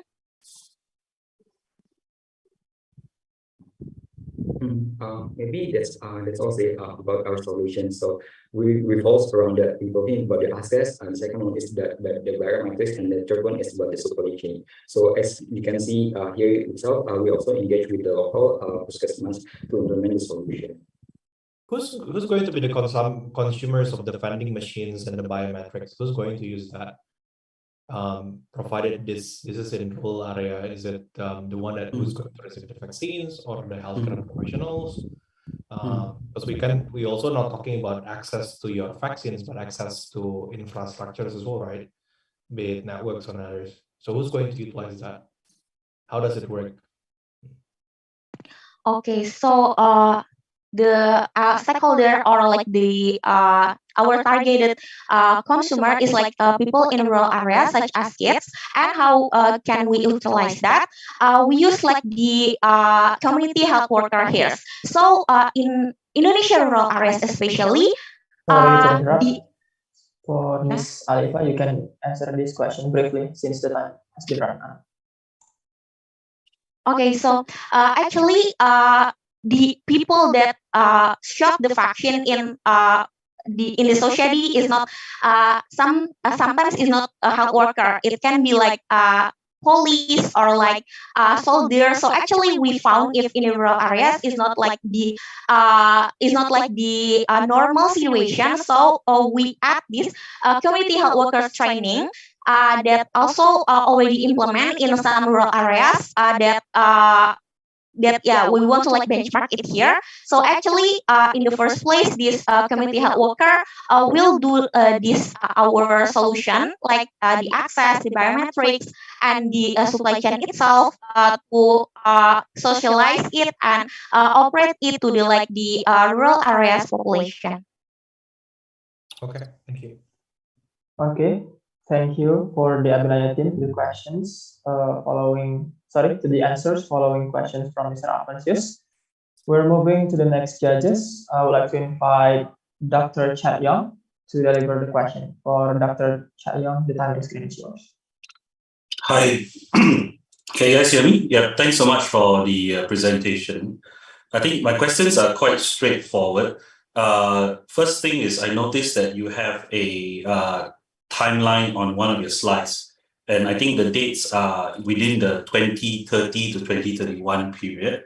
So my first question is, in terms of the impact to the population, is there a ability for the population to get a positive impact before 2030? Or is it from 2030 onwards where the impact will be felt?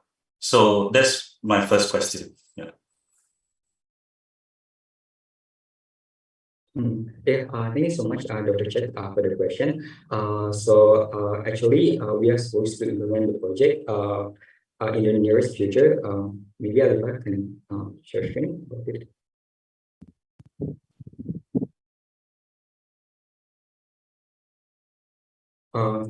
This is from the year one. What is the community will get before we implement the project? So in the year one itself, the community will get a lot of training. We have that surveillance in the first place, and then the community will have more knowledge about the methods and also vaccination. So, but for the actual vaccination itself, we will start at the year two. Okay, so what you're saying is the first vaccinations will start from year two onwards, right? And then does it scale up? I mean, how fast are you able to scale up your impact? Just rough percentage calculation.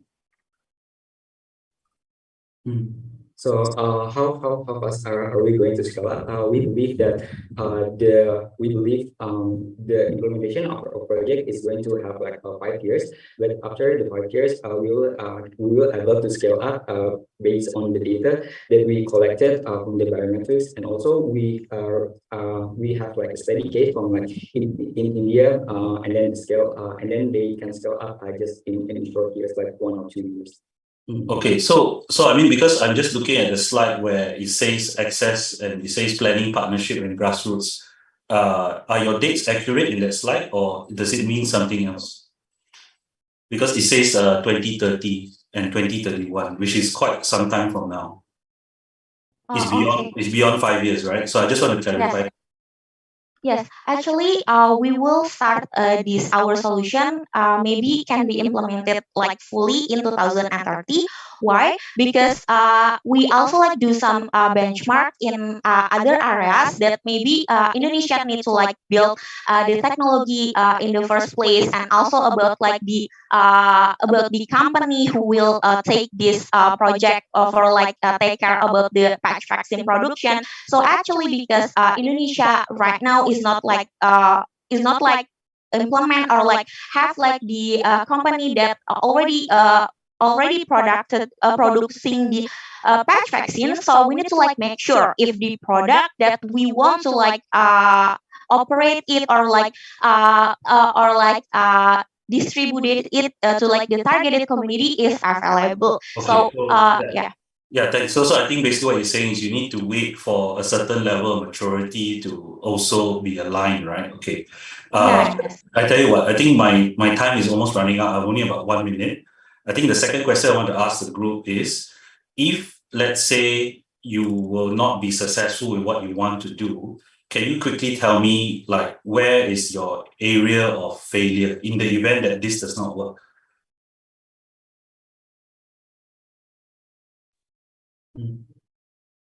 Maybe the critical area that will make our project will not going to work is about the technology that we use itself. We plan to use like vending machine in rural areas, even though we want to collaborate the vending machine with solar panel to get it resource of energy. Okay, so to the team's mind, you feel that it is a technology or technical area that is your biggest risk. Is that what you're trying to share with me? Yeah, that's correct. Okay. Is there any other areas, or is this the only risk that you're thinking about? Maybe we also thinking about like the patch vaccine, maybe from like the pilot project in early execution, maybe Indonesian society or that rural areas doesn't fit with the patch vaccine. So maybe we can distribute it with like the other vaccine, or maybe it's like a needle one, or like or even like the other kind of vaccine if the patch vaccine is not fit for the society. Okay, so basically that's the fallback. Okay, thank you so much. Thanks so much for answering the questions. Thank you, Dr. Chatyong, for the questions, and also Abila Yatim for answering the question from Dr. Chatyong and Mr. Alphonsius. Let's give our best appreciation to Abila Yatim as well as our remarkable judges for the questions. We're moving on to our second team of the challenges area of global health. Please welcome Loka Sehat team. For Loka Sehat, you may prepare your stuff 2 minutes from now.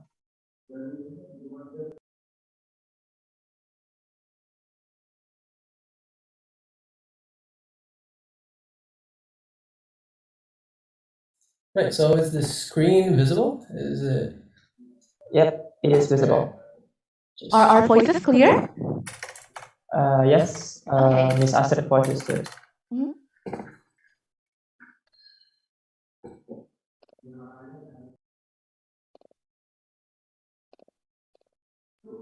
You may start the presentation when you are ready. Okay, we can start now. Okay, Ariel, Elvi.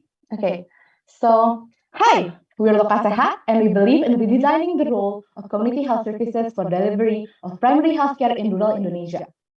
First, I ask all of you to imagine 3 scenarios. First, you live in a rural area and your child gets sick. Healthcare facilities are miles away. Well, just ask your Kada neighbor. She'll know. Second of all, your Puskesmas clinic has a regular immunization program. Info needs to get out and everyone needs to come. Well, get the cadre to announce it. Third, the local government wants data on which households have pregnant women. Well, cadre can also get the data. It could go on and on, but here's the truth. The frontliners of healthcare, the bridge between health systems and the communities they want to help, hinge on an almost exclusively women, informal, volunteer-based group called cadre. So if you want to go the last mile in healthcare, then the last part of the chain that little has paid attention to. to transform rural areas and advocate sustainable change, they're the people to have your back. We'll explain why, but we'll give a spoiler of our Lokasehat views is that we want to redesign cadre roles as a service and support them in rural areas. So, if they're so important, then what are the needs of rural healthcare that cadre must face? Thus, through interviews from people in far reaches in Miangas or villages in Java, and for over various reaches, we try to block problems to 3 points. One is about access, it's the way lack of facilities, skill capacity, and geographic seclusion become barriers. Second is about outreach, it considers the flow of information and participation. And third is about integration, it's how we monitor these health programs end-to-end and turning it into data and actionable insights. So everyone asks for more, but no one gives a thought to the ones implementing them in the field, cadre. They're saddled with more requirements, lack of training and support, and compensation so low from unpaid to average 2,000 to 50,000 rupiah per month. We are taking them for granted. So, Lokasehat wants to support the current system, but through a different way from the previous government's top-down approach. We want to think bottom-up. Cadre will be our first and foremost priority, and here we can see how they can bring value to existing needs. From being part of the last touchpoint of health delivery of logistics to extending promotive, preventative, and curative health services into communities, which can eventually contribute to our local, national, even global health goals. Cadres can do that, but first we must imagine them differently, not just some temporary fix or volunteers you can just use, but they could be more. But to be more, in order to fulfill their potential, we can no longer rely on their goodwill or their free service, and it's unethical to their hard work nor is it sustainable. So Lokasehat believes it is time to give cadre recognition it deserves to be treated as a profession.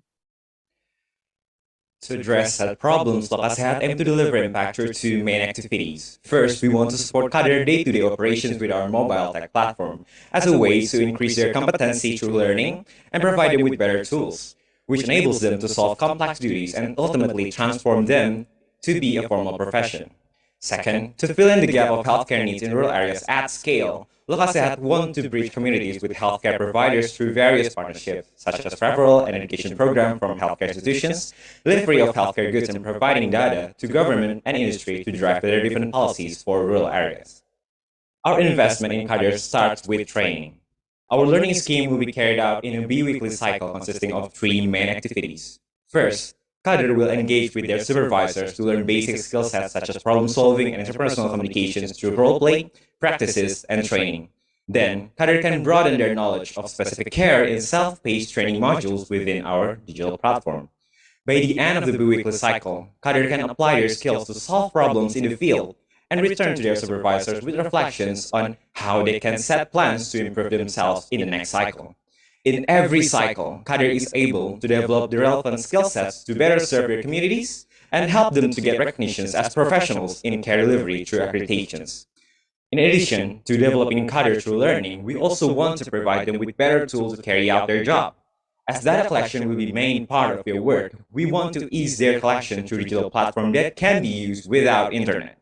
So, they can collect data wherever and whenever they need it. The aggregation will be done in batch when they are in reach of internet. A standardization of reporting was also put in place through form validations and predetermined options to ensure uniformity of the collected data. The data collection development will be done with interoperability in mind, as the needs of information from each rural areas might be different. Personalizations of data collection form can be done to better capture what is actually happening in their areas.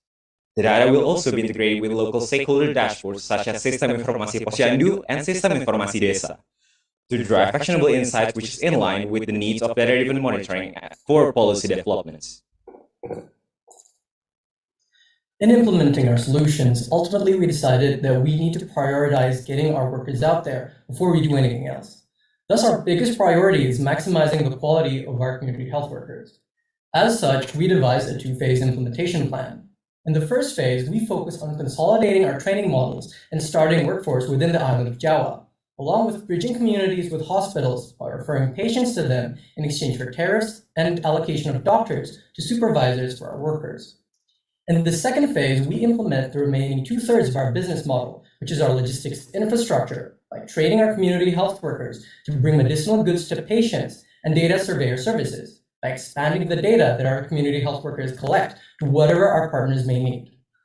All of this is in order to fund further development and expansion.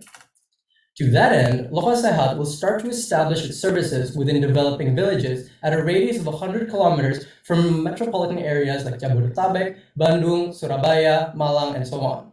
Then gradually develop to close the last mile and target lower developed villages. We will align our implementation efforts with the immediate scale and needs of the rural communities. So the big question is, how do we make all of this sustainable? Well, our business model partners with hospitals, healthcare institutions, and data companies to provide them market outreach, logistics, and data. We generate revenue by tariffs on logistics, services to our community health workers, referral fees, and surveyor services.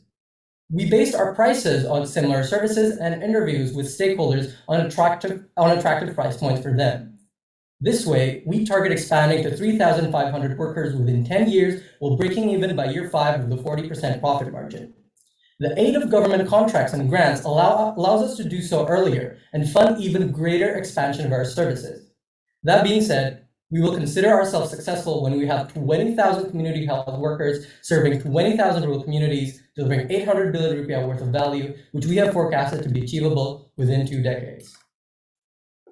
At the end of the day, our business is all about getting people the care they need wherever and whomever they may be it lesser developed communities with limited healthcare resources, or the very people we trust to deliver these services. We believe they deserve better. We are Lokasehat, and we leave no one behind. Thank you. Thank you, Lokasehat, for the great presentation. Next, we're moving on to the question and answer session. For the first Q&A session, I would like to invite Dr. Young to deliver the question to the team. For Dr. Young, the time and screen is yours. Okay, thank you so much, Lokasehat team. A good presentation. I would have 2 questions from my side as well. I think my first question is, you talk about providing accreditation when currently there's actually no such scheme. So how is it that you are going to put together a curriculum, or do you need to work with a certain accreditation party? So just maybe give me a bit of details about that part. Okay. Thank you, Doctor, for the great question. Yes, actually, some local governments the structure is still not integrated yet, but some local governments did provide some kind of accreditation through their community health workers through various kind of training. So we will probably, since the needs of every local community and accreditation is still not integrated yet, we will probably work closely with government and other accreditation that they think is feasible for the needs of the local community health workers they want in that area. So for this curriculum development, all of it, we'll still need to work closely with what the governments and the healthcare facilities needs in that area. So around that, maybe LG or Aryo wants to add? Really, yeah. In addition to that, so one of our benchmarks is a similar community health worker organization it was in Africa, Last Mile Health was called. And so what they do essentially is, well, with these training programs, like as we have said, like we want to have all these training models and so on, they get certifications for these skills. Like, so for instance, when they learn to administer vaccines, or like when they need to, like, administer stuff like that, they need certification to be able to do so. And like, we'll provide, that's like how we target ourselves, or how we see ourselves giving accreditation to them. Okay. So thanks for that. The second question is that I think you mentioned, this is interesting to me, like you're saying that right now it is not an official profession, it's a voluntary kind of effort, right? Which is very noble of the people who are doing it, but you're trying to professionalize it. That means you are literally going to offer a sort of income or a way of earning some earnings for doing this. If there is no, let's say, income stream today, and you're trying to, change that, right? How is it that you are going to fund the scheme? Because there needs to be some sort of allocation of funding to start the program, right? So maybe just give me a bit more details on that. You might have mentioned it, but I just didn't catch the detail. Right. So we have, in one of our slides, we actually have our financial models, which is accessible through, there you go, bit.ly Lokasehat Finance. And in there, essentially, well, the main, sources of funds are, of course, our tariffs from partnerships with hospitals and our logistic services. And lastly, from our data surveyor services. We have modeled our potential incomes from these partners, and we found that it's what's called feasible and sustainable to actually be able to allocate these funds to fund our cadres. For a point of reference, as it is, they are either from unpaid to paid about 20,000 to 50,000 a year. Our target is to pay them 1,500,000 a month. So yeah, that's our Okay, finances. so where I'm coming from is you are trying to, I would say, transform the situation, right? Because from a non-paid to paid, I mean, from my view, it's not going to be easy to create value initially. So I mean, just maybe you can comment about that part. Will there be how realistic is this kind of or how confident is it that you think that you can actually create value from this solution, right? From a status quo where there's actually none of this business model yet. Yeah. So as we have already, we reach out to hospitals, we reach out to healthcare providers, and so on and so forth. And they have, we ask them, well, what do they actually need? For hospitals, they need more patients, and when we approach them with this idea, they're like, yeah, well, that may work. We can provide you with doctors and stuff like that, which we have established. Okay, so you're saying that you have potential partners already lined up. Okay, all right. Yeah. Thanks. Yeah, that's it from me. Yeah. Thank you, Doctor. Thank you so much, Dr. Chat Yong, for the question, and also the team for answering Dr. Chat Yong's question. We're moving to our second judges. I would like to invite Mr. Alfonsius Timbul, or Mr. Alfonsius. The time and screen is yours. Thank you. Thanks for the presentations. My first questions will be around what challenges do you see to make your program successful, right? You're trying to develop platforms. So what are the blockers? That's my first question. Second question is, I think, is about logistic business model that you brought up. Can you elaborate in more details? What are the current problems right now with the logistics that they have? I thought, are they not distributing medicines or like medical supplies right now? Hence, they want to utilize that. And then I think those are the two main questions right now. All right. Thank you for your questions, and I would like to answer. For the first questions on the challenges, we actually interviewed the so-called primary healthcare providers in rural areas such as Desa Cinta Asih and Miangas, and their problems is mostly consist around how they can connect to their communities. One way to connect to their communities that they have been doing for the past couple of years is providing their expertise and connecting with local stakeholders. So expertise is first in line in development of providing care in rural areas. Then to deliver those expertise, we need to work with local stakeholders and ensuring that the rural areas, the communities in rural areas actually want to believe that these people is actually quite competent enough to deliver their caring. And on logistics, maybe, I would also like to add that the current problems also revolve on reporting, which government has provided these prioritizations of funding, and they cannot track what actually their funding goes through. And through better and rigorous reporting, we can provide them with, actually, this rural area is in need of certain needs. And by more rigorous reporting, we can highlight those points and make them able to develop better policies for better fund allocations. On the second part, maybe, LZ, you can add. Right, so a little bit of adding to that as well. Another source of concern for us is our funding rate, because our business is not scalable. We cannot incur more profits without incurring more costs. So like the funding in and of itself, like we need more market validation on that to see if our business is actually that sustainable. But secondly, so regarding the logistics, what we see is that so for instance, like one condition that we found out is that you cannot go to an apothec in a hospital, you can go to an apothecary in a hospital without getting the specific receipt from that hospital. So hospitals cannot give out what's called medicine to just anybody, right? And so that's where our partnership with these hospitals come in. So our cadres can bridge the hospitals with these communities, and that, to give them more patients and give them more care, but also when they give receipts to these patients, like say for every month you need to have asthma inhalers and stuff like that. So instead of having a lot of these people in these communities go to the hospitals, we can just have one of the cadre to just go to the hospital, buy these things for them, and deliver it to them that way. So that's the concerns.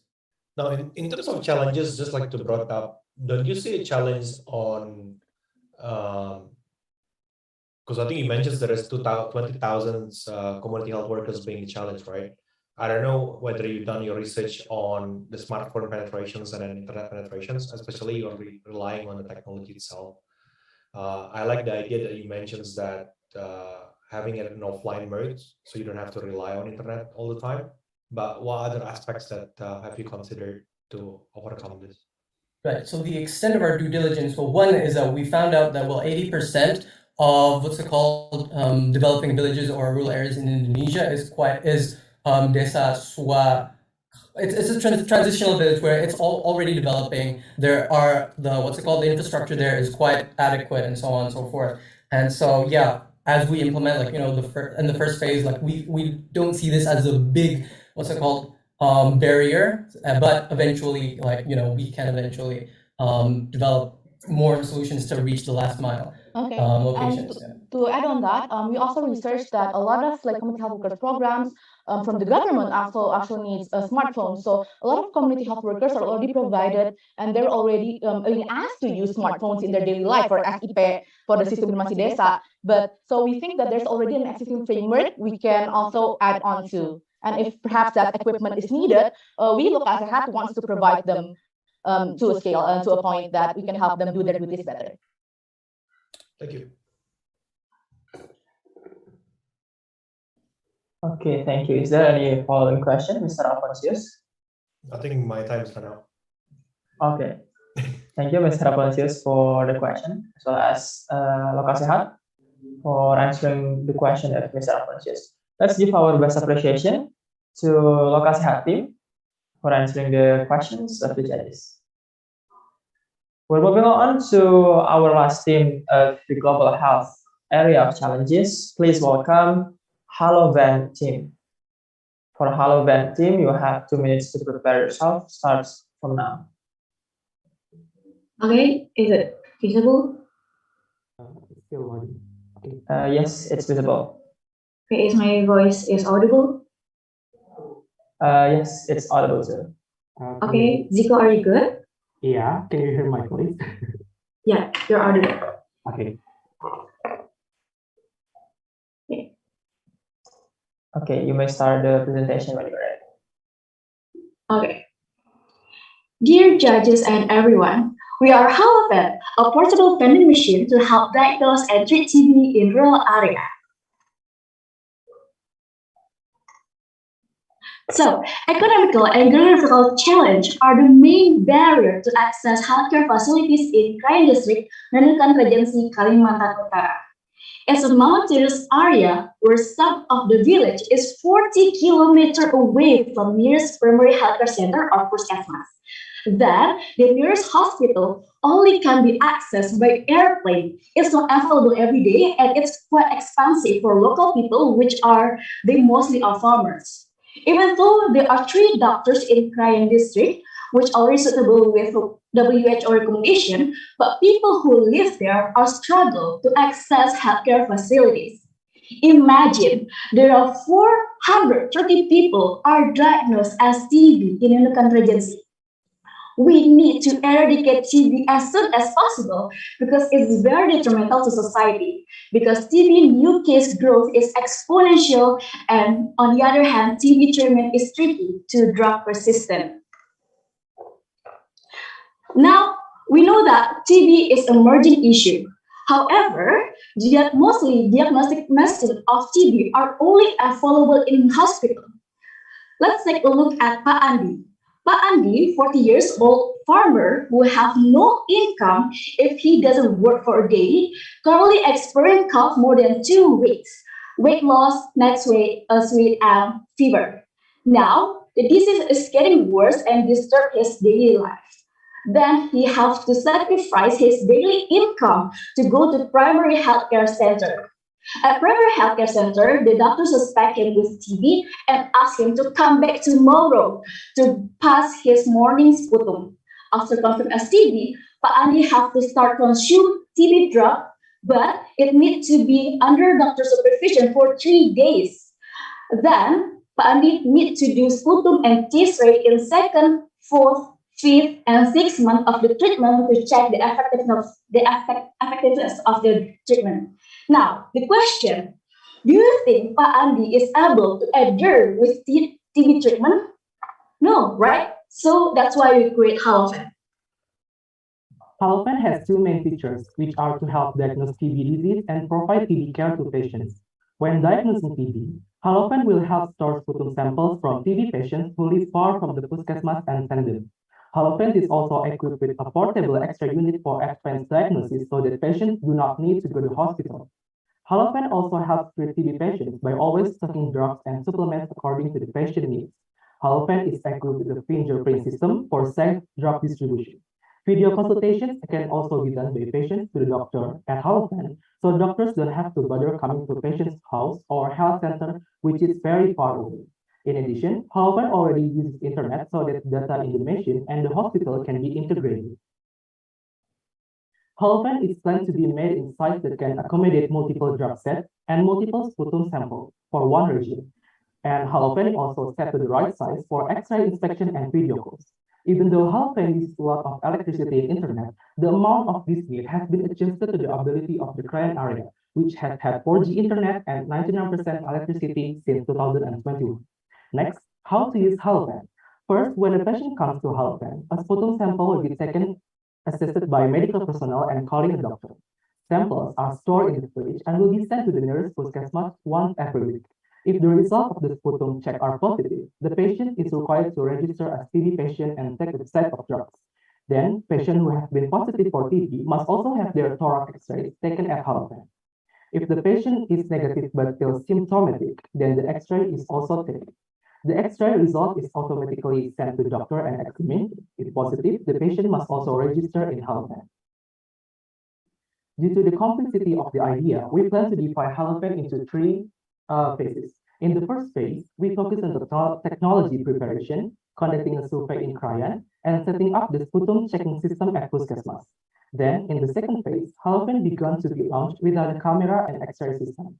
So in this phase, the main features are storage of patient sputum, drug supply, and telephone communications with doctor. Finally, in the last phase, Halofen is equipped with camera system and X-ray system. At the beginning of implementation, Halofen will target 5 villages as the main target. If successful, expansion will be carried out to all villages in Krayan. Use of Halofen will be assisted by nurse of village midwives so that it is safe for the community. Production of Halofen is targeted to complete in the early 2024 and ready for distribution to Krayan. It takes almost 2 years for the system to have good data and software development. For more details on Halofen development, in the first 2 months, there will be presentations and collaboration with various partners and socialization in the Krayan area. Then, 2 months later, training will be conducted for the Puskesmas and medical workers. The third and the longest step is to consistently monitor the operation of Halofen for TB patients. After producing a stable system, the last 2 months will be carried out for expansion to other areas that needed Halofen. With this existing idea, what is the business model of Halofen? We feel that Halofen is not suitable as commercial business because it concerns the health of TB patients. Therefore, we plan to establish a TB Care Foundation in Krayan in collaboration with many partners.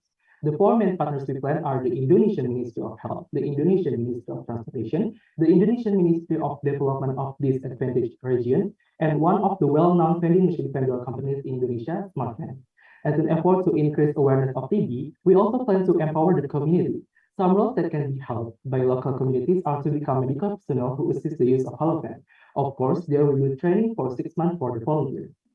Then, we need people who can deliver sputum samples from the fridge at Halofen to the nearest Puskesmas.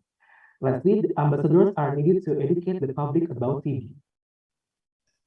Investors need to invest for about 144 million for production costs and provide 16 million for monthly operational costs.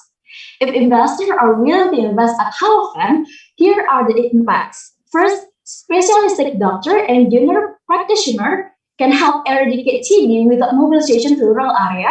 Second, TB diagnosis and treatment can be done in TB patient village. And lastly, healthcare provider can tighten the supervision of TB patients to maintain drug consumption adherence. So, together, let's eradicate TB in rural area. Thank you.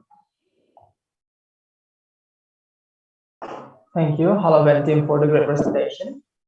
We're moving on to the question and answer session. For the first judges, I would like to invite Mr. Alfonsius Timbul to deliver the question to the team. Mr. Alfonsius, the time and screen is yours. Thank you. Just a few questions. I think in your design on vending machines, you're going to put like sputum sample. Have you guys actually checked like how long does it take? Because usually in blood sample, there is like a duration for you to be able to store it before you transport it. And I don't know whether this will have impact to your funding solutions. That's the first one. You mentioned about X-ray portability as well. As far as I know, X-ray as the machine itself, it's also a nuclear medicine, right? So it's requires certain operating frameworks, not like in publics. I don't know whether you have done a feasibility on that one as well. And I think you also mentioned that midwives will try to operate it. And how, I guess you explained as well in the user journey and then how midwives will help the patients. But I would like to understand, I think in your flow, is this vending machines come into place after patients got diagnosed with TB or pre-diagnosis, basically? Is your problem that trying to solve, is it the drug distributions only and then the medications efficacy, or as well as on the registrations? Those are the three questions that I have. Okay, thank you for the question, Pak Alfonsius. So for the first question, how long the sputum can help in a certain okay, so we already discussed about that. So if sputum is placed in lower Celsius, like 5 Celsius, it can last for 7 days before we can transport that to the local hospital. For the second question is the feasibility of the placement of the X-ray itself. So we're going to place the Halofen in a community center of the village, and we will conditioning the place to radiology friendly. And the operator of the X-ray itself is the midwife village, and we will empower and conduct a training for the midwives to use the X-ray itself.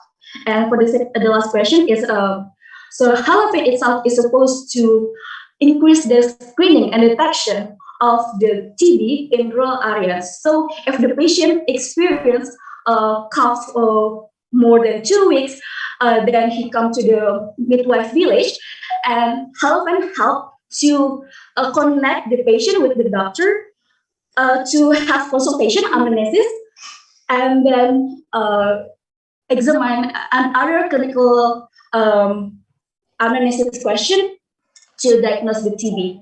So after that, if the patient is suspected to be TB, we can do the sputum test, and then the patient confirm as TB. That's all. Thank you. All right. I think that's the only questions I have. Thank you. Thank you, Pak.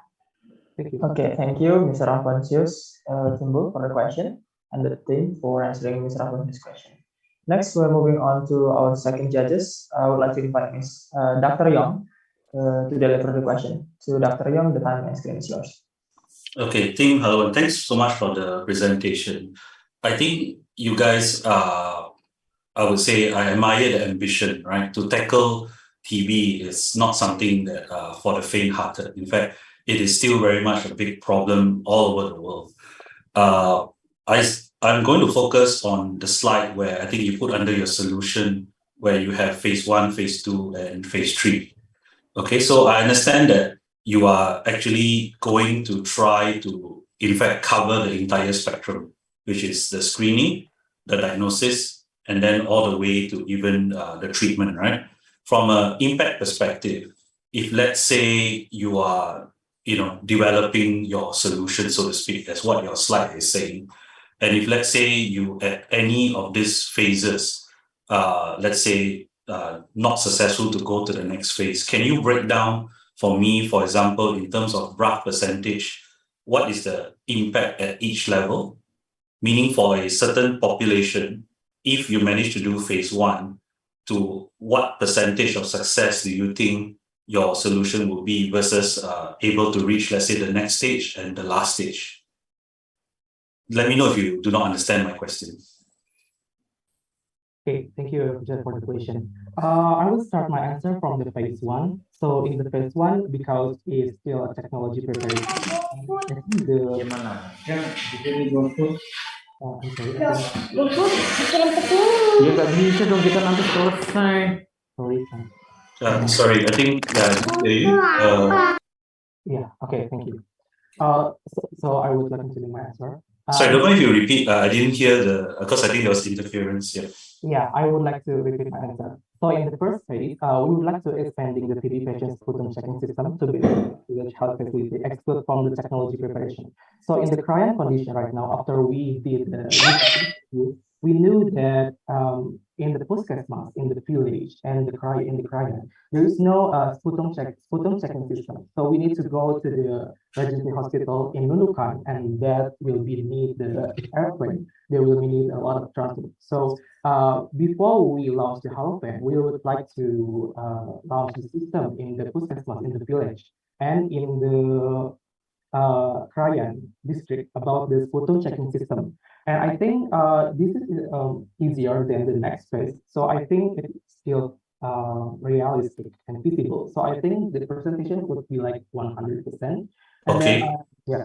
So I don't mind to cut you because I want the time, right? So you're saying that even if you're successful only at phase 1, there's already impact that can be felt by the community. Is that what you're saying? Yes, because it's easier to check the sputum, not so the villager don't have to go to the hospital. Okay, sorry, don't mind if I ask you my second question before the time runs out, right? So I think to develop your solution, it is quite a complex and I would say ambitious one, right? Not saying that it's not worthwhile the effort, but I think you do require investment, right?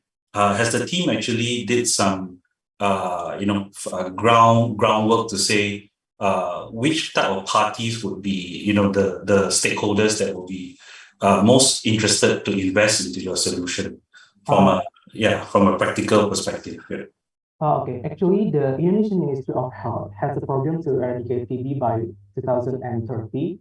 So I think if I have to choose one, the Indonesian Ministry of Health, because so basically Halopen can be a subgroup of Indonesian Ministry of Health that focus on TB problem because there has a program to eradicate TB on. Okay, you're saying that there's actually a budget already put aside and you are providing a solution that is more efficient and optimized. Is that what you're trying to propose here?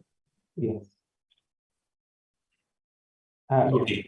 Yeah, so that's the questions for me. Thank you so much, team. Thank you. Thank you so much, Dr. Yong, for the questions, and also the Halopen team for answering Dr. Yong's questions. Let's give our best appreciation to the Halopen team through the online interaction of Zoom, and also our best appreciation for our judges for the remarkable questions. The honorable ladies and gentlemen, we proudly announce that this event, Demonstration Day of Smarter World Innovation Challenge SWIC 2022, is conducted due to the collaboration of Smart City and Community Innovation Center of Institut Teknologi Bandung or SCCIC ITB and Institute of Electrical and Electronics Engineer IEEE ITB in collaborating with T20 Indonesia. We also would like to convey our gratitude to Astra as exclusive institutional investor and Microsoft as our partner and sponsorship. The honorable ladies and gentlemen, we're having the break session. Our break session is determined until 1 p.m. Indonesia local time, Greenwich Meridian Time +7. Therefore, we kindly request for you to come back online at 1 p.m. sharp, since we're having an hour session for all areas of challenges later on.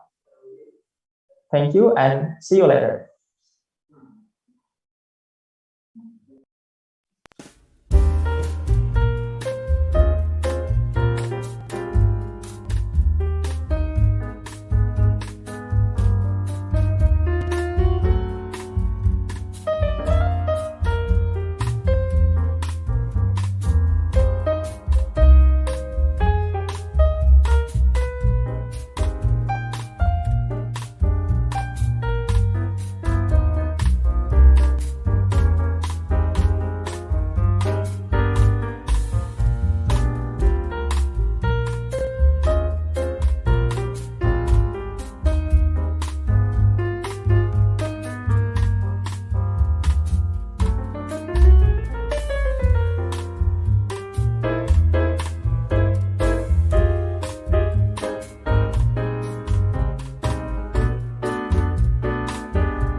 Recording stopped.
The honorable ladies and gentlemen, may we have your attention for a while, since our event will be started again in short moments.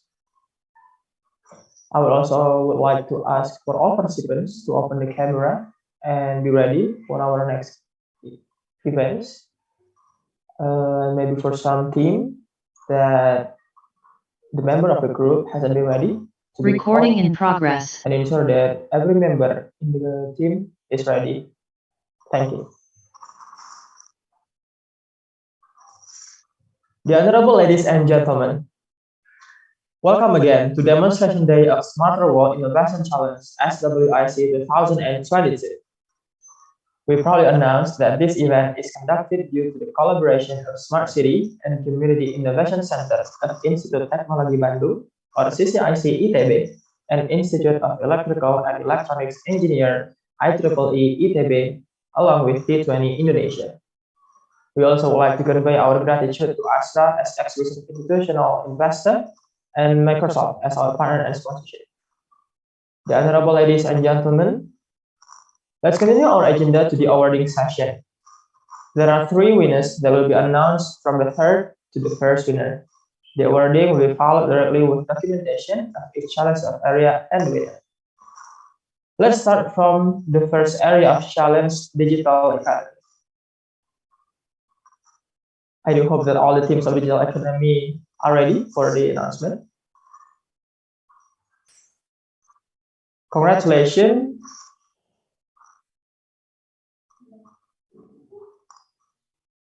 Congratulations on the second winner. On the second winner of Digital Economy Area Challenges. Congratulations to Strategic Thinkers. Let's give our best appreciation to Strategic Thinkers team for winning the second position of Digital Economy Area of Challenges. Well, I would like to invite all of Strategic Thinkers members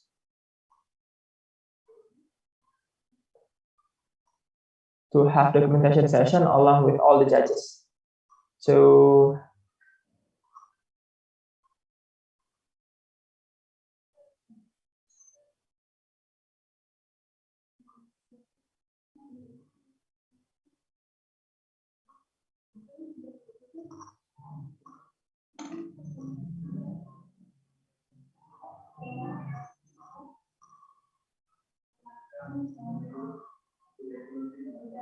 sorry,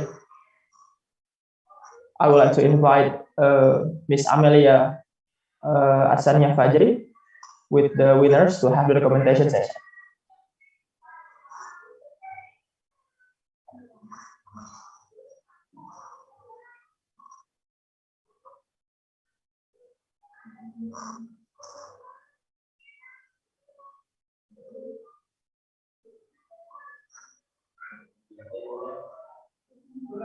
Okay, on my counts in 3, 2, and 1.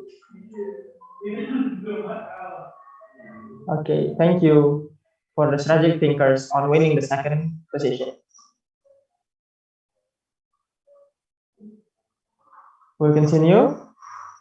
Therefore, we do have our first winner for Digital Economy Area of Challenges. Congratulations to Nano Team. I would like to invite all of the Nano Team to be on the screen, also with Miss Amelia Asania Putri Fajri as the colleague of SWIC 2020.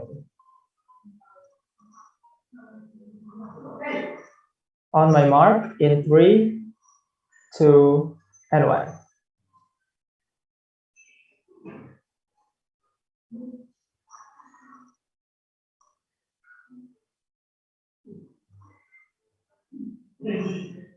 Okay, thank you for documentation. Congratulations again for the Nano team. We would like also to inform that Strategic Thinkers as the second winner are receiving $600 as the prize for the competition, and Nano team are receiving $1,000 as the first winner prize for of the day. Thank you. We're moving on to the next area of challenges, global health.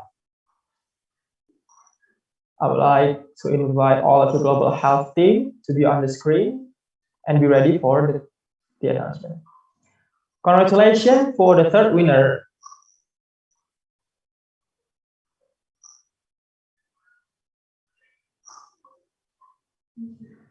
Sorry, there's some technical problem issues. Okay. We're moving on for the energy transition challenges of area. Congratulations for the third winner of energy transition challenge area.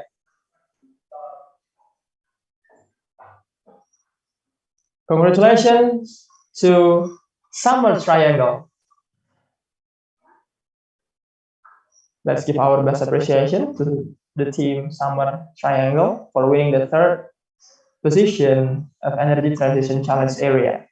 We'd like to invite all of the team to be on the screen, as well as Miss Amelia Fajri for the documentation session.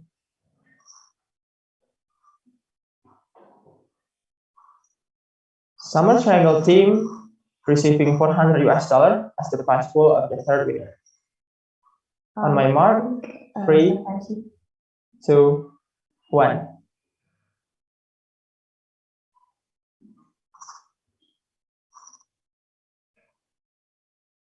Okay, we're still waiting for the Summer Triangle team to be on the screen, since we're going to do the documentation session.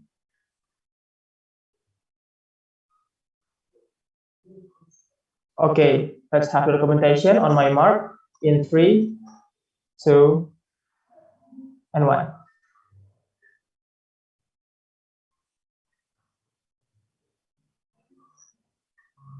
Okay, thank you. Let's give our best appreciation for Summer Triangle team, and they're receiving $400 for the third winner prize pool of Energy Transition Challenge area. The next, we're going to mention the second winner of Energy Transition Challenge area. Congratulations to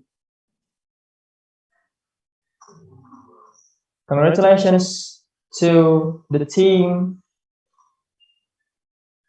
Fluidion. Congratulations to the team Fluidion for winning the second winner of Energy Transition. Sorry. Congratulations to the team of Manik Maya for winning the second winner of Energy Transition Challenge area. I would like to invite all of Manik Maya team to be on the screen, as well as Miss Amelia Fajri to have the documentation session.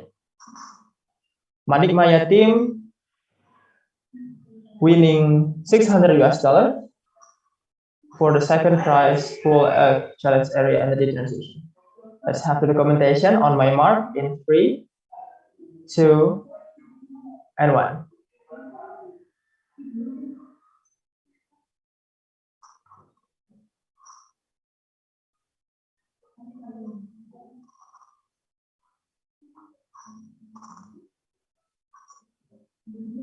Has the documentation been documented? Is the Manik Maya team here?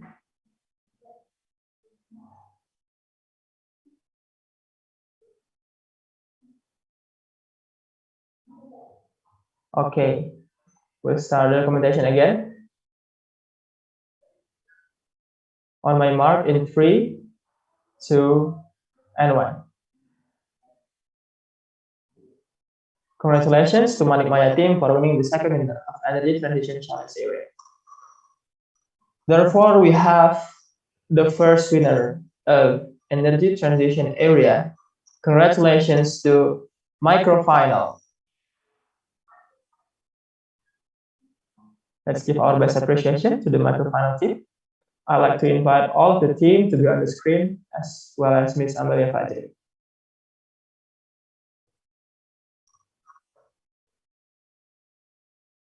Okay, let's document on my mark in 3, 2, and 1.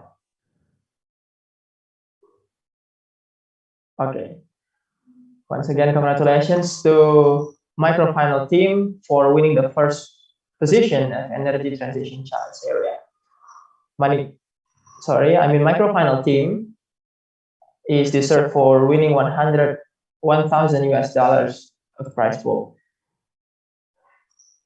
And next, our last challenge area, which is global health. I'm calling all of the global health team to be ready.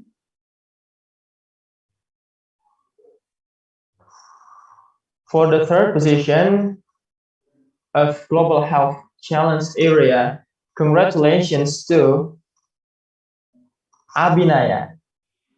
I'd like to invite all of the team, Abhinaya team, to be on the screen to get the picture with Miss Amelia Fajri.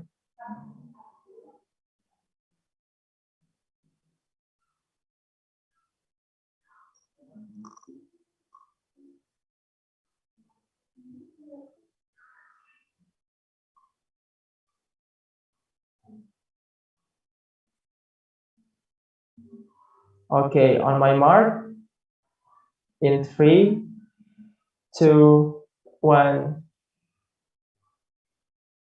Okay, thank you. Once again, congratulations to Abhinaya team for winning the third prize and receiving $400 as the prize pool of the third winner. The next, our second winner of Global Health Challenge area.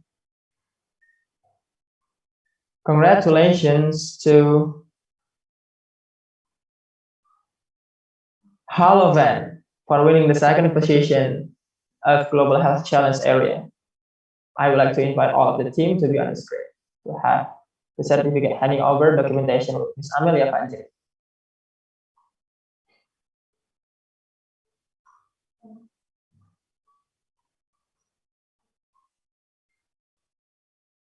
Has all of the team been on the screen? Okay, I assume all of the team have been ready. On my mark, in 3, 2, and 1. Okay, thank you. Once again, congratulations to Halovan team for winning the second position and deserved for $600 as the prize pool. Therefore, we have our first winner. Congratulations for the first winner of Global Health Challenge area. Congratulations to Loka Sehat team. I would like to invite all of the team to be on the screen to have certificate handing over moments with Ms. Fajri.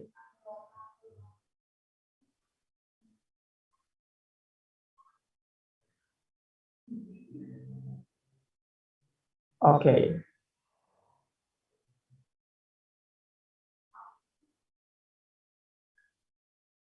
Okay, on my mark, in 3, 2, and 1. Okay. Thank you. And once again, congratulations to Loka Sehat team as winning the first position and deserved for $1,000 as the prize pool. Once again, congratulations to all the winners. We do hope that SWIC could be the beginning for us to innovate and collaborate for the betterment of Indonesia ahead. The honorable ladies and gentlemen, next we're going to hear the closing remarks from Ms. Amelia Asania Fajri as the co-lead of SWIC 2022. For Ms. Amelia Fajri, the screen and time is yours.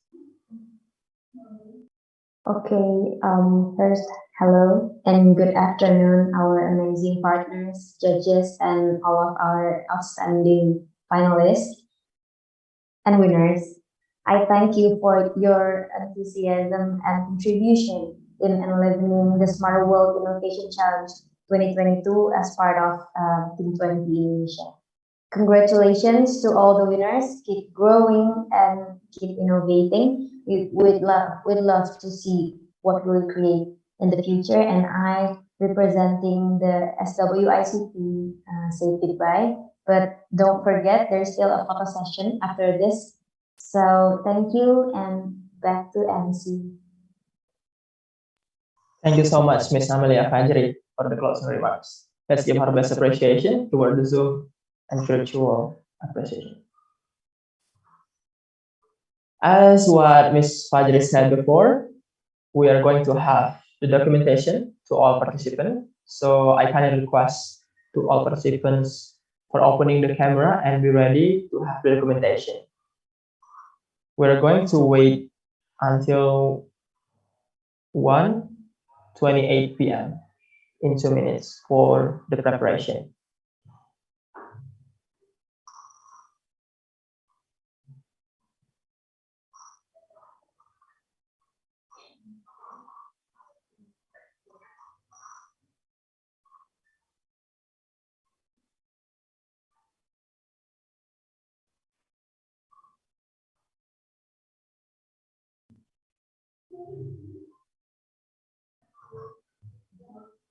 Once again, we can request for all participants to open the camera, especially from HoloVan team, Summer Triangle, Manik Maya, and Strategic Thinkers to be on the screen.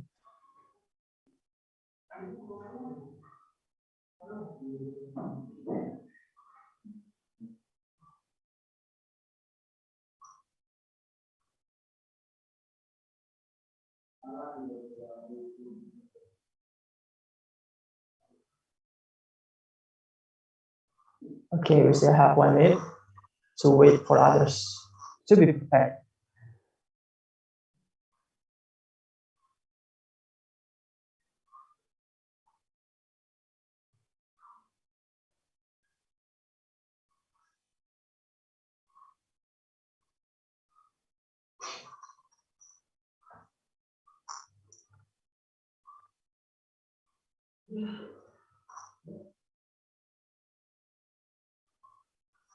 Okay, it's been 1:28. To all participants, on my mark, in 3, 2, and 1. Once again, for the another slide, in 3, 2, and 1.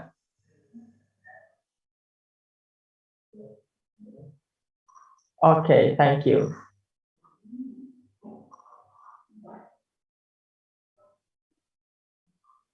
Ladies and gentlemen, and the honorable judges, unfortunately, the documentation has indicated that we have reached the last phase of the event. We do hope that all SWIC participants could be the stimulant for others to innovate the betterment of Indonesia and the world. It's such a pleasure for me to accompany this event all along. On behalf of the committee and contributing team to the event, thank you for your active participation. Lastly, good afternoon and see you on the next challenge, innovators.